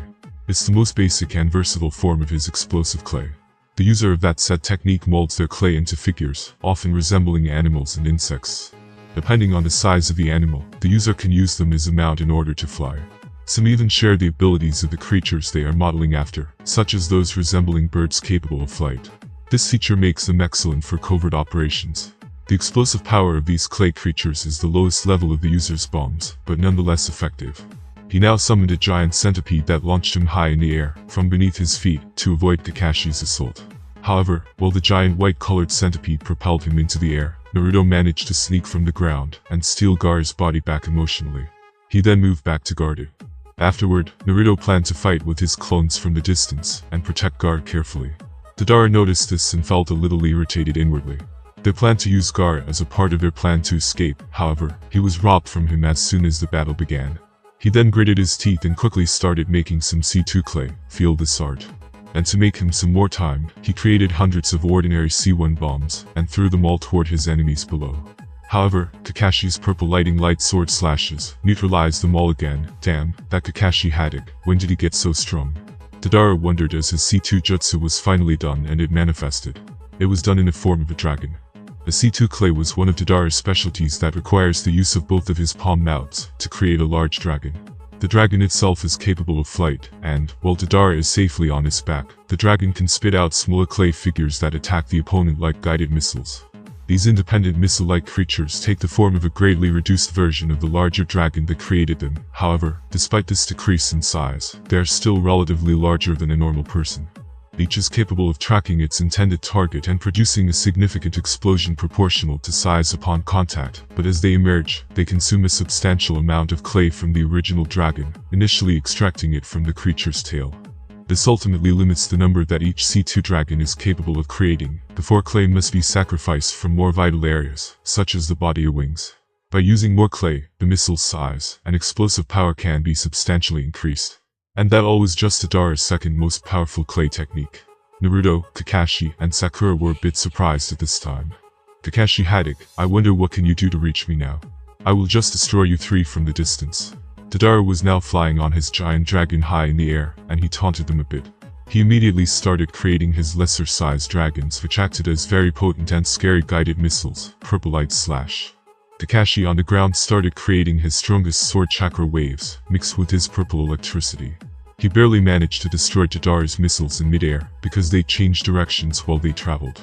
Naruto's shadow clones also fastly threw one another from the ground toward the dragons, and destroyed them with their mid-sized Rasengans. Damn, at this rate I'll use up all my clay before they lose their chakra. This Jinchuriki has seemingly endless reserves of chakra, while Kakashi has higher level lighting nature, which counters my clay easily without expending much energy. Then it seems it's time for the C4. Tadara pondered in the air. On the ground, Sakura cheered how Kakashi's sword arcs and Naruto's clones easily dealt with those weird missile-like clay creatures. However, all of a sudden, Tadara started a new attack. To create the C4, Tadara uses his own mouth instead of the ones on his hands to create a giant doll in his image. And when the doll ruptures, it then releases a cloud of microscopic bombs that enter the bloodstream of anyone who inhales them. On Tadara's command, the micro-bomb's detonation causes the victims' bodies to disintegrate at the cellular level, literally turning them into dust. Sakura, Lee, and Kakashi looked in shock at the giant Tadara, wondering if it would explode. And all of a sudden, on Tadara's hand-sign command, the giant balloon-like avatar of himself started disintegrating. Kakashi got a really bad feeling, and Sakura suddenly opened her eyes wide. Not good. It released some kind of strange chakra into the atmosphere. We must get full back. Sakura previously also learned how to sense chakra for a little bit, in order to be even more useful. Damn, this woman, Tadara didn't expect her to be sensory type as well. He moved back in order to escape from his own techniques, because it was too dangerous. Kakashi heard Sakura's urgent words, and suddenly noticed how different small animals beside them, in the forest, started weirdly disintegrating. He had a really ominous feeling. Not good, the chakra is getting closer. Sakura shouted out once again, while Kakashi immediately moved with his lighting body flicker again, taking Naruto and Sakura by his hands to escape from the area. Naruto was a little surprised too, still carrying Gaara's body together with him. Tadara hissed in disappointment after they ran away, but then realized that this might have been a good chance to escape, and just at this time he inhaled a weird smell from the distance, and looked at the happenings near the place where Sasori went to fight. Sasori, my man, you really went overboard this time. Haha, then let's withdraw together for now. A giant melted metallic-like abomination wreaked havoc near the other part of this forest. Previously, at the part of the forest where Sasori led Chio, Guy, and Lee to attack him, they firstly easily destroyed his Haruko puppet, and his real body soon appeared to shock the three. Chio was shocked at how he remained the same as all those years ago. Then he explained her human puppet jutsu, to which she just gasped in disgust. Mike, Guy, and Rock Lee also had similar reactions to that. Sasori had wide grayish-brown eyes which he inherited from his mother and short mousy red hair which he inherited from his father. He had a lazy look on his face while also being very confident. Monster, Chio muttered once again while looking at his now bare puppet-like body, to which Sasori just smiled. This is an extension of my art. How could you not understand? Art is eternal, and now my body is eternal just like my art. In fact, this is the perfect and most true version of myself. Sasori spoke with a passionate and a little crazed look on his face, while summoning 100 new puppets above him, and attaching them to his core with 100 different chakra strings. That puppet jutsu was called the Red Secret Technique. Performance of 100 puppets. It was the one he used to take over a small country in the past. It was the greatest conventional puppet jutsu. To begin this technique, Sasori removes one summoning scroll from his back. He then opens his right chest compartment to emit more than 100 chakra strings, which reach into the scroll. From the scroll, more than 100 puppets wearing red cloaks manifest. As even the most elite of puppeteers cannot control more than 10 puppets at a time, one per finger, this technique is proof of Sasori's superiority with regard to the puppet technique. Also, normally a puppet's movement is dependent on the will of the user, and as such, there will be a time lag between the user's commands and the puppet's response. However, since these 100 puppets are directly connected to Sasori's core, there is no time lag between Sasori's will and the puppet's movements. Sasori's own body was also a very strong puppet. On the right side of his chest compartment was a mechanism that could spin numerous chakra threads, which allowed Sasori to use his red secret technique. Performance of 100 puppets. Its stomach cavity contained a thick cable coiled around a pole, allowing the puppeteer to use it as a stinger, and retract it if necessary. Attached to his back was a scroll holder, containing 4 scrolls that seemed to serve as ammunition, one of which Sasori used to store his puppets. The puppet also has a pair of poles to the back of its hips, each equipped with 5 large blades, also drenched in poison, that could spin like propellers, and pipes running through each of its hands, that could spew out intense flames or powerful jets of water, which he immediately started warring onto the Chiyo, Lee, and Guy, who jumped to dodge. Lee, let's finally test your 6 gate in a battle, let's use them together this time for youth. Guy exclaimed as he swiftly entered his 6th gate, while Chiyo's 10 white puppets fought with Sasori's. Yes, Guy-sensei, I will make you proud. Youth. Lee's body also burst out in incredible strength at this time. Due to Neji's rebellion, and the pressure it created, he also broke through and evolved. Chiyo and Sasori looked at their transformations, feeling a bit surprised at such high-level taijutsu. Well, there's one person like that in our younger generation, maybe we should focus on him a bit more. Chiyo suddenly thought of Shira, who was also a taijutsu expert and chunin of their village. Move back, Lady Chiyo, me and my student are about to destroy all of those puppets of his. Guy shouted to Chiyo while he and Lee passionately jumped into the air, Morning Peacock. They exclaimed and started creating barrages of punches so fast that they created bursts of flames together with air pressure. Hundreds of Sasori's puppets, on the ground, started burning and crumbling away. Sasori opened his puppet eyes a little in shock. His prize collection was ravaged. You will pay for this. Sasori's expression turned cold as he quickly summoned the final part of his collection. The third Kazukiichi was a human puppet created by him from the body of Sunagaku's third Kazukiichi. And after converting him into a puppet, Sasori gained access to the abilities the Kazukiichi had while he was alive, such as his magnet release Kekkei Genkai, and his famous iron sand, soaked in his poison. He controlled that extraordinary Kekkei Genkai through the Kazukiichi's chest area. It was the most prized ability of the Sunagaku villages, and could control various other kinds of metals as well. Sasori desired for that ability for a very long time before he finally stole it. After studying the sand manipulation abilities of Shikaku's Jinchuriki, the third Kazukiichi was able to imitate this ability using iron powder instead of sand, and his special magnetic powers. He often molded iron powder into weapons, and used them as part of his main fighting style. When used in sufficient quantities, this iron sand can be equipped in various ways, in order to create useful techniques, ranging from large structures to bullet-like particles and multiple striking branches. Sasori took full advantage of this through the use of his puppet of the third Kazukiichi. The iron sand can also clot up the joints of puppets, making them unusable in battle, as long as the user's magnetic field is in effect, even bypassing a chakra shield. He was also able to control and change the shape of the iron sand through an electromagnetic field. It was the strongest jutsu in Suna's history, and the third Kazukiichi was the strongest Kazukiichi they had only through that technique. Chiyo opened her eyes in shock. So, it was really you who killed it. Guy was also shocked as he knew how the third Hokage looked at what his abilities were. Lee was also surprised by his iron sand that now started gathering around Sasori, and the third Kazukiichi's puppets who were close. Yes, I was always especially greedy for this Kekkei Genkai. And even while he was poisoned by me deviously, after luring him out and catching him by the surprise, the Kazukiichi still managed to put on a very crazy fight, almost killing me. In memento of him, I focused on developing and using this puppet.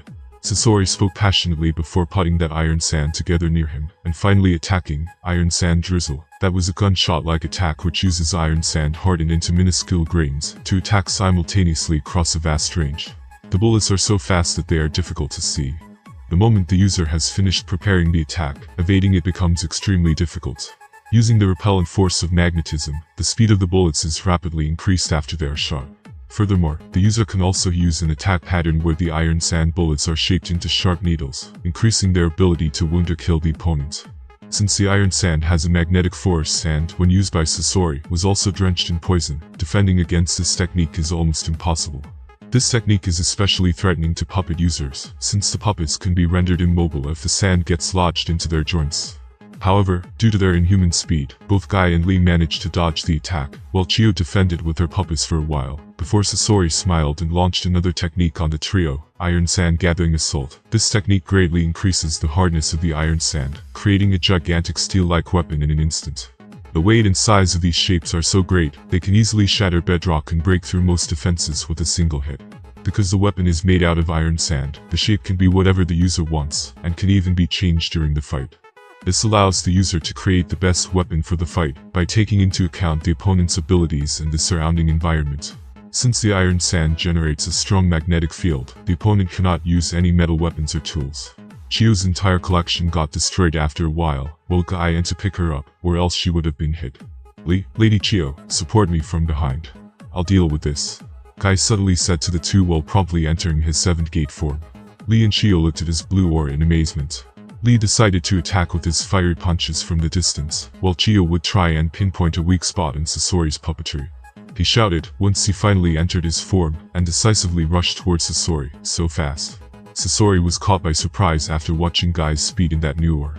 Therefore, he swiftly coated himself with the iron sand of his Kazukige's puppet, and together with it, through his unique magnetic powers, leaped into the air to dodge fiery rushing Guy, and perform a counterattack on his own iron sand world method. This technique uses iron sand to create a gigantic sphere of branching spikes. The user first creates two masses of iron sand of opposing magnetic fields, and then merges them together. This causes the magnetic forces to instantly increase, and the repellent force created by the two opposing magnetic fields scatters the iron sand across a vast area. The iron sand spreads in spikes that branch off irregularly, making it almost impossible to get a clear overview of what is happening. This also makes evading the spikes nearly impossible. Even if the opponent has managed to evade getting hit, the iron sand spikes will have filled the entire surroundings, cutting off any escape routes.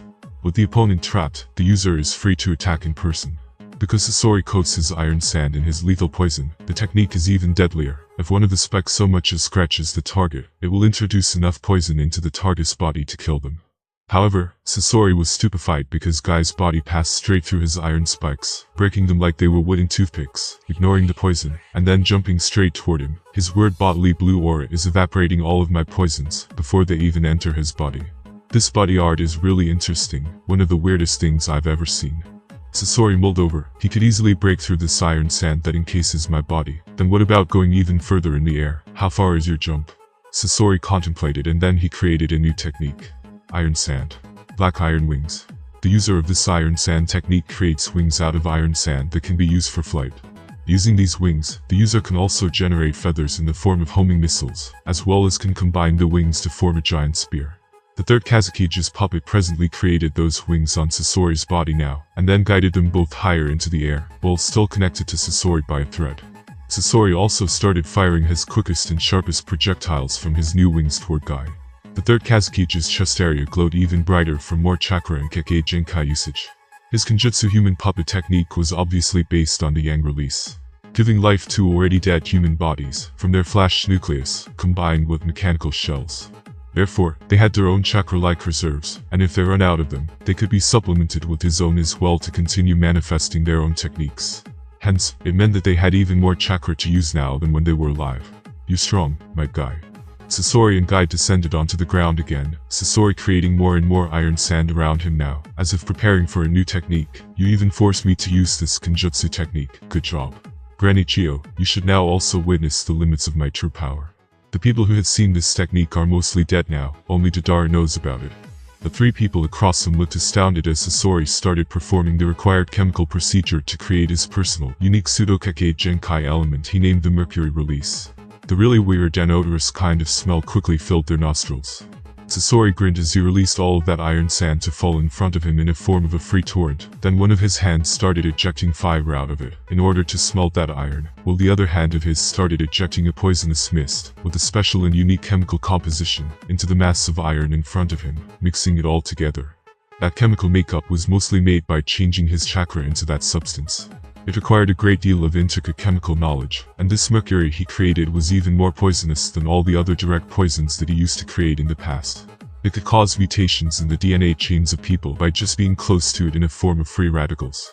The more exposure to it, the worse effects on the DNA performance. That kind of damage was possible just from indirect contact, not to mention if it gets to you directly. The silver metallic, with a tinge of purple, material was soon created in a few seconds, and Sasori already molded it into an appearance of twin silver, melting kind of dragons, and sent them toward his 3 stunned enemies. Not good, Lee, pick Lady Chiyo and run away from here. Might Guy suddenly shouted out. He realized that this fight was maybe becoming the hardest one in his life so far. And, he couldn't open his 8 gate in order to deal with this enemy without the Hokage's approval. Chiyo looked in her grandson's direction in shock while blaming herself again, while Lee gritted his teeth and picked her up, while yelling toward Might Guy, "Sensei, show him your youth." All of them needed to cover their noses up at present, or else they would have collapsed from such an abnormally rotten smell. Guy just moved his thumb up toward Lee, before they moved away quickly. Surprisingly, your form is so advanced that you probably managed to even unconsciously eject my toxic particles from the atmosphere. It was a good decision to send your student and Granny Chiyo away. It seems that you really have some instincts like a beast. That kind of toxicity is useless to me who isn't a human being anymore. I have a puppet body and my core is well sealed inside. But, you humans, are helpless against it. Sasori shouted while Guy started dodging his Mercury Dragon's attacks, while silently edging closer towards Sasori's position with his every step. "You're the fastest shinobi I've ever fought with." Sasori started creating even more mercury with his distinct method. However, likely, none of us could really completely kill each other at this time. Sasori continued to speak with a confident smirk, and then suddenly a large wave of his mercury soared high into the air, before fragmenting into raindrop-sized snippets, and then effectively creating forest-sized toxic metallic rain from the sky. Guy exclaimed in concern. However, he suddenly noticed a torrent of horizontally vortex-shaped mercury going straight after him as well. He didn't have any other option, therefore, but to quickly create and use his Hiradora to deal with it a bang-like sound, and then expeditiously rush toward Lee and Chiyo, with all of his strength, and take them out of the range of this silver and purple-like rain. He wasn't sure if Lee's 6th gate could eject those materials outward as his 7th gate could, and he didn't want to let him try. Sasori watched it with a smile. Yes, how could these ordinary humans be able to match my amazing art, my favorite puppet? Sasori thought as warmly looked at the cloak puppet of the 3rd Kazukiage levitating beside him. Pity, I couldn't add that damned Kakashi Haddock into my art collection. Sasori thought in a few moments after Guy disappeared before noticing a flare signal coming from Deidara somewhere in the forest. He previously watched while Deidara cast his giant clone, balloon-like technique. It is time to go, Sasori thought lastly, and then quickly went toward Deidara, so they could withdraw together from there. He was somehow proud of himself today after finally battling it out partially successfully against such a strong enemy. As for Granny Chiyo, he realized that he didn't care about her anymore. That old hag will probably kill herself now to revive that brat Kazukiage, he mused while leaving the large crater he was standing in previously created from the large collision of those 2 attacks. And outside its radius of it, there were kilometers of vaporized trees and other flora and fauna from his mercury being pushed outward by that giant tiger-like attack of his opponent. A while later, on a wide grassland, everyone gathered again, and the atmosphere was quite solemn, while it was also quite windy around there, wind touching their faces, making the atmosphere even stranger. I didn't expect that we didn't manage to get even one of them earlier. Kakashi spoke indignantly and clenched his fists a bit. This failure reminded him of that time his eye got gouged out by another Akatsuki member. He was reminded once again how many powerhouses there were secretly in this world. Sakura also made a distressed face at this time, knowing that Akatsuki would one day come after Naruto as well. Whereas, Naruto himself just looked at Gaara's lifeless body with concern and sadness. Guy and Lee were also there, however they were lying on the ground in order to rest from the fight. Their usage of the 8 gates already tired their bodies to the utmost. Don't worry Naruto, I promise that I will deal with this now. Chiyo resolutely spoke at this time and crouched down near Gaara's body, while touching it gently, with a blue kind of strange chakra escaping her body too. Her hands pressed onto Gaara's torso and her face looked tired. Guy and Kakashi suddenly opened their eyes wide, while Sakura and Naruto still didn't understand that she wanted to sacrifice herself. Chiyo eventually started reminiscing about Gaara and his life until then. Because of heavy cuts to Sunagakure's budget by the Wind Daimyo, the 4th Kazukiage wanted to make one of his children the Jinchuriki of the One-Tailed Shukaku, to serve as a weapon for the village. His first 2 children, Tamari and then Kankuro, had not been compatible with Shukaku. Ross's 3rd child, however, who would become Gaara, was compatible with Shukaku. And for that reason, Shukaku was sealed inside of Gaara by Chiyo before he was even born, when Gaara was still a fetus inside of his mother, Karura's womb. Gaara ended up being born prematurely, and from the ordeals of childbirth, his mother, Karura, died.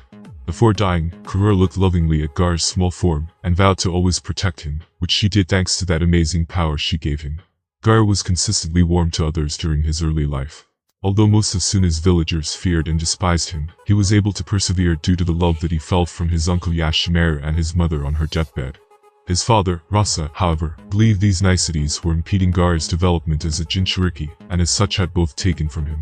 He ordered Yashimaru to try and kill Gar, and if he were to fail, to tell Gar that neither he nor Gar's mother had ever loved him. Rasa's plan succeeded, as following Yashimaru's death, Gar stopped trying to connect with people. Rather, Gar focused on himself, driven solely by his own desires and his own survival. Gar's background was very similar to that of Naruto Uzumaki. Both have been Jinchuriki since the day they were born, both were hated and scorned by almost everyone in their village, and both were raised without a parent's love. But whereas Gar eventually gave up on other people, Naruto continued trying to win the acknowledgement of his peers and village, pursuits he eventually succeeds at.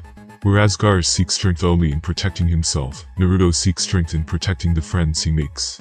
It was also the biggest reason for their current deep connection, after Naruto managed to change Gar's cruel and sociopathic outlook on life back during the failed Konoha crush. Afterward, Gar reconnected with his villagers and became the Kazekage, as he was the strongest person inside the village, and who also hailed from their ruling Kazekage clan.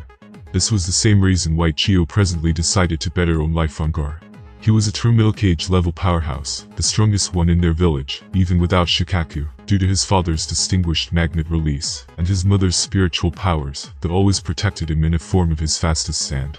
He was stronger and more valuable than both herself and her brother. Magnet release was an advanced nature transformation, Kekkei Genkai, that combines wind and earth chakra to simulate the different properties and usages of magnetic forces. Unlike most other nature transformations, magnet release typically cannot be used to generate physical objects or destructive energies with which to directly attack an opponent, but rather is used to telekinetically move natural materials that do not usually fall under the domain of nature transformation in jutsu. Sand-style magnet release was possessed and made famous by the Kazekages of Sunagakur. The third Kazekage controlled his own iron sand. Rasa, the fourth Kazekage, used gold sand, while Gar, the fifth Kazekage, used just ordinary sand mixed with various metallic particles that he could control. He used that kind of sand for massive and long-range kind of attacks, while he had another unearthly kind of sand that he used for close-range combat and defense from his mother.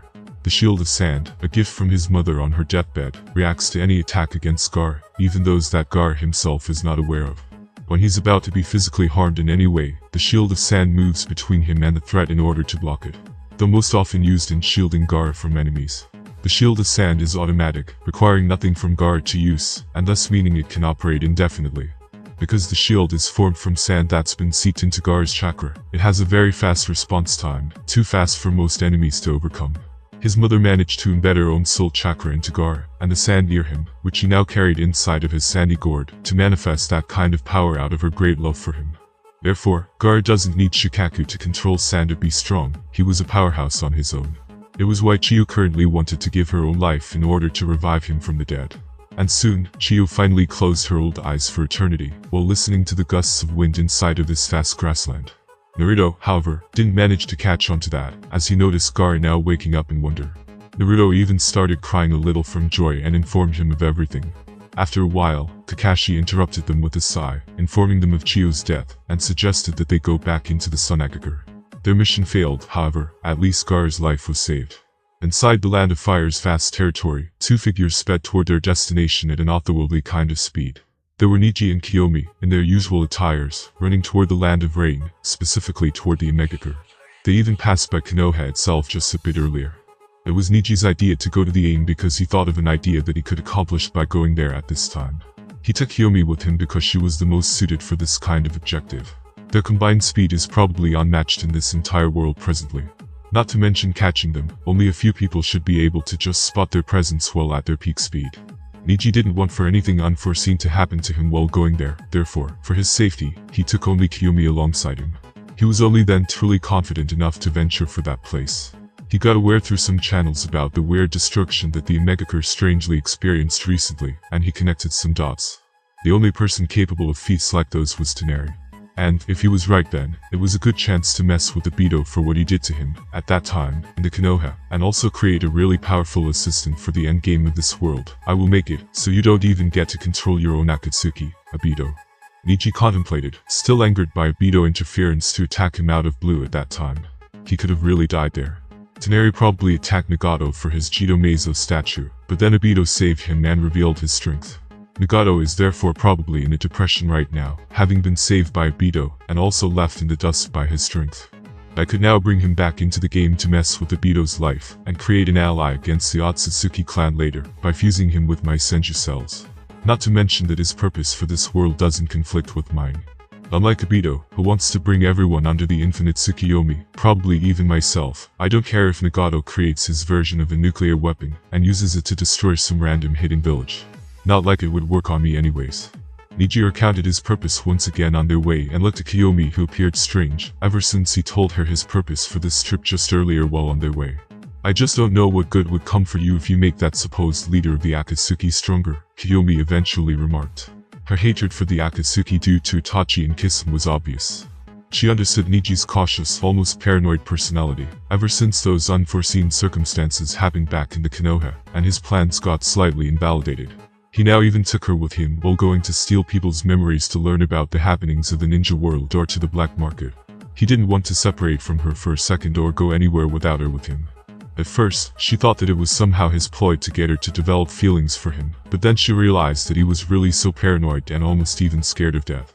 That was why it was strange to her why he was so proactive today, going on such a long journey in order to help and strengthen the leader of the Akatsuki, who was probably also his own enemy as well. It was very out of character for her. There must be something he's hiding from me, Kiyomi thought all of a sudden, while seeing Neji also turning to look at her a bit and smiling. You still don't believe me. In fact, this is also I could enjoy my time leisurely, in the end, with you all, on that island, free of any worries. Neji started speaking in an open and honest manner. The leader of the Akatsuki has great potential, and he is on our human side. His potential couldn't escape my eyes. After those aliens come, he could be of help. Didn't I tell you before what they usually do? They go round and basically devour living beings and energy from countless planets. Who knows how many of them there are, and what are their final, peak powers. Kiyomi, only after that grave threat to me and you three gets resolved could I finally truly feel relaxed in this world. He finished speaking in an emotional manner. It was something that was always bothering him and preventing him from truly enjoying his current life in this magical world with three pretty girls by his side. Yeah, he also already brought up Tenten with him to their island with weapons coated in that strange meteorite's chakra energy. Tenten and Karen always argued while Kiyomi was still so neutral. It was a life in which he had a handsome appearance and incredible strength. A life with multiple female companions, and everything that he lacked during his previous life. However, this world was also like walking on thin ice all the time too. If he started relaxing even for a minute, something could jump right in front of his face again. Especially after such a tremendous butterfly effect that he had already unknowingly launched himself. And it was because the ball already started rolling that he decided to visit Nagato today. After all, there was no difference presently. The plot already got pretty messed up and destroyed left and right. In his mind, it became a completely new game. Kiyomi was surprised by his sincere response as she didn't expect his final purpose to be so simple. However, she understood him a little too. She also longed to complete her revenge, and to finally get peace of mind. She was also sure, more or less, at this point, that she would always follow Neji as well after completing it. And she prepared to start accomplishing her revenge slowly as soon as she awoke her perfect Susanoo. Kiyomi, now that we got that out of way, and you know my true goal, how about we finally cement our relationship? Neji, all of a sudden, changed his demeanor in an instant into a light-hearted one again while asking teasingly. However, Kiyomi just turned her head away and murmured dismissively, idiot. However, inwardly, she knew that she was the only one who could call Neji that way nowadays. Neji grinned and just shook his head in amusement while thinking, am I a masochist? Why do girls who reject me so much attract me the most? They continued on their journey toward the Omegakure, changing terrains rapidly with their speed. Neji and Kiyomi arrived in front of the Omegakure shortly after. However, at this time, Neji used his compressed Tensogen Chakra mode, alongside Kiyomi's speed amplification, to jump fervently and bring them right to Nagato's residence, which he previously located with his Byakugan, without Zetsu's clones outside sensing him and possibly notifying Obito. They moved so fast that it was impossible for their brain to process that information. It was many times above light speed now with Neji's late 6 paths Tensogen Chakra mode partial jump and Kiyomi's Mangekyo acceleration. Neji realized that the whole Omegakure was surrounded by secret underground white Zetsu clones. However, he was right. Due to some reason Obito still didn't tear his face completely with Nagato, and place those clones inside the Omegakure itself, not to mention Nagato's personal residence. Neji and Kiyomi soon appeared inside Nagato's personal room. The man looked even worse than Neji remembered him from the original. His body looked like it was literally crumbling and dying. His face was sweaty and a bit distressed as well, while Conan already appeared in front of his large mechanic chain, in order to protect him, also secretly disturbed, but while firmly exclaiming outside, "Who are you?"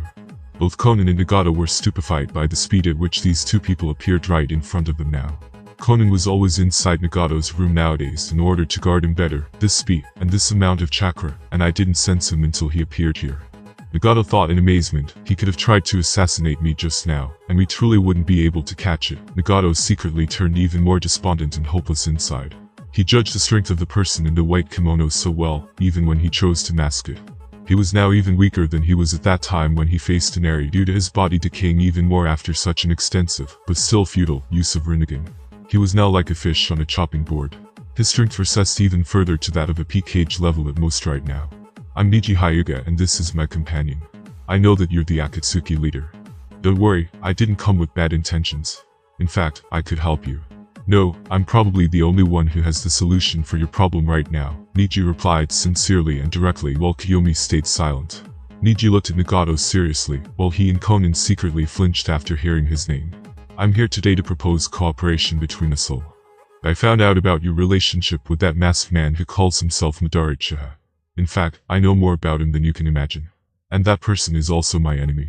You are probably aware of how he attacked me for no reason back then near Konoha. I didn't come with bad intentions today, or I could have already taken you out.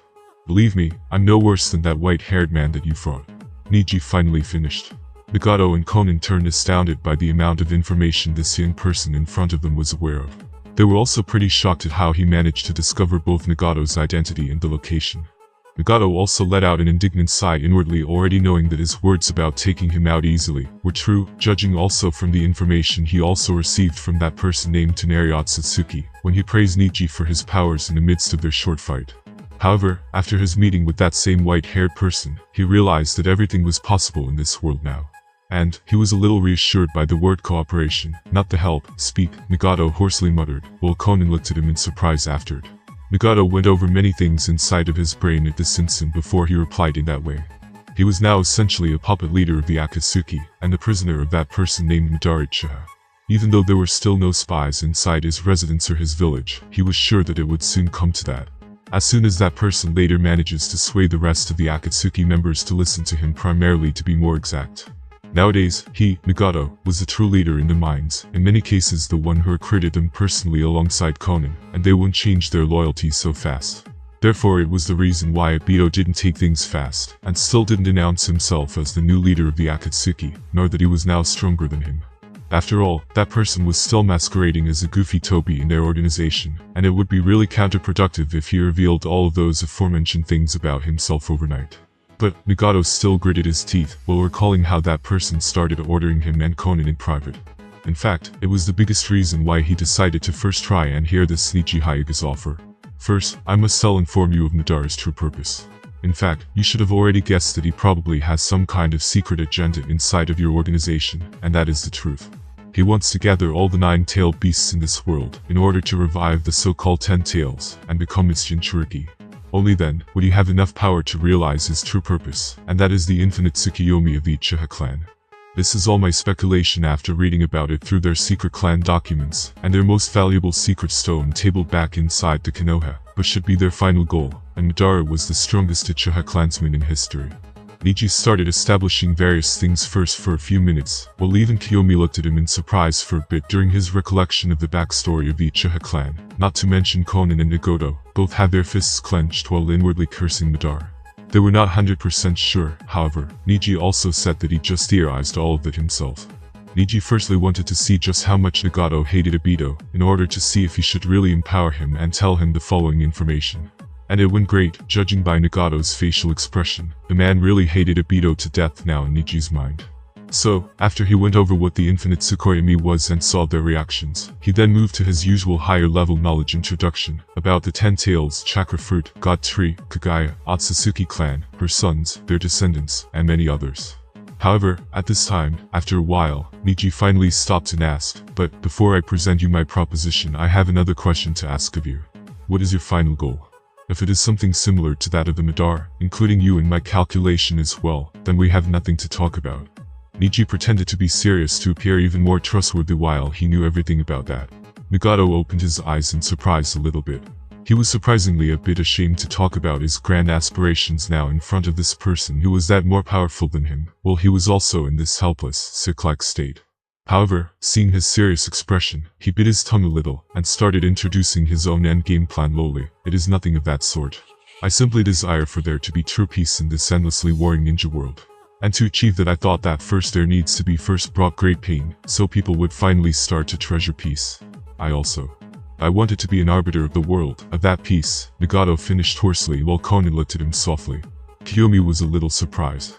Nagato didn't need to talk about the rest of it as Neji already understood him, so you're collecting all the tailed beasts of this world, in order to create a power which could bring that kind of pain upon one of the warring actors, and make you that new arbiter, or better said god. Nagato and Konan were startled at how fast he managed to realize it. Neji subtly smiled and sincerely added, "It is a good plan, I must say. No, it is the best plan that I've heard so far.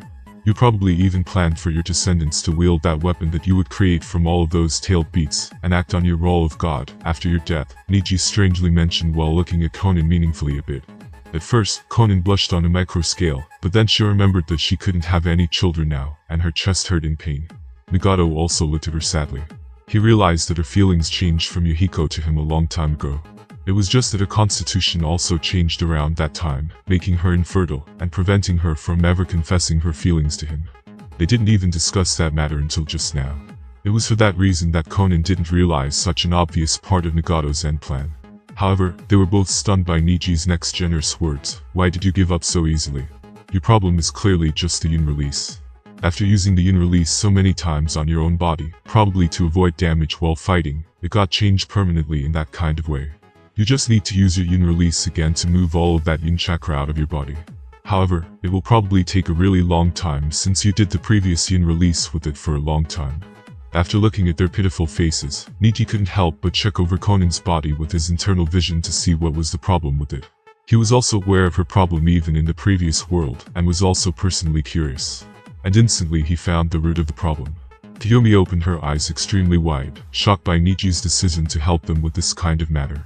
However, Neji just smiled at her strangely and signaled something to which she just facepalmed inside.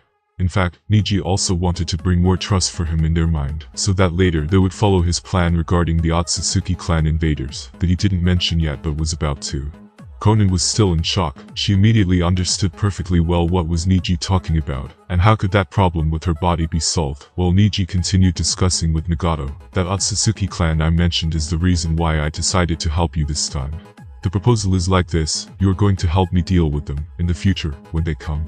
And in return, I will now heal and strengthen your body with my Hashirama Senju cells and special transplantation process technology. You should probably be aware of how one of my subordinates, a female from the Uzumaki clan, managed to unlock the legendary wood release. In fact, that is because of those cells that I infused her with.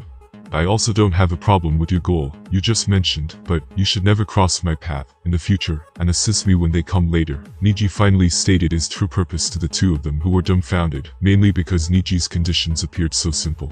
They were truly grateful to him because if proven true, not only would he help with Konan's problem, but also help Nagato return to peak as well. They were dazed for some time. It's a risky bet, but I have nearly nothing to lose either way. I can't remain so passive and wait for Madara to kill me and Konan in the near future. Moreover, I feel like he's not lying. And I have so much to gain from those cells. After all, I'm also in Uzumaki. He also said that he doesn't have a problem with my end goal, the Otsutsuki clan. Nagato suddenly started inwardly contemplating various things in silence. Until today he felt truly despondent, but he suddenly felt new rays of light. Nagato wasn't living under the rocks. He also knew a thing or two about those extraordinary cells of the first Hokage. After all, he always kept some tabs on Danzo, and he knew that Neji had an even superior method of their transplantation than the root leader. His Rinnegan-controlled animal path small animals were constantly collecting intelligence for him all over the continent. He would have recently even secretly attacked Danzo in hopes of obtaining those cells, had he not been constantly under surveillance nowadays by Madara. However, negotiation with the man partly responsible for Yuhiko's death was out of the question for him. He also deeply hated him and everything that his hegemonistic big nation part, or better said the true nature, of the Konoha village, represented. The only reason he didn't deal with him until now was that he had the greater priority for his goal. Konan also looked at Nagato softly right now. Until just previously, she was aware that Nagato was in some kind of depression, or better said in some kind of bipolar state, a depressive and hopeless one, and a maniacal undriven one, stemming from his deep hatred toward Madara Uchiha, and his quintessential desire to not give up on Yahiko's and his own fundamental life goals. She was also fairly certain that Neji Hyuga wasn't lying, by looking directly at his expression and at those bright eyes, and therefore she wanted Nagato to accept his proposal and regain his old personality again. And that concludes this episode. If you enjoyed it, I'd seriously love it if you leave a like on the video, as it helps me with the YouTube algorithm, and it keeps me going, plus it's free. But if you disliked it, smash that dislike button twice to be sure, and comment down below the reason why. And as always guys, have a wonderful day. Hunt ahead. Salute.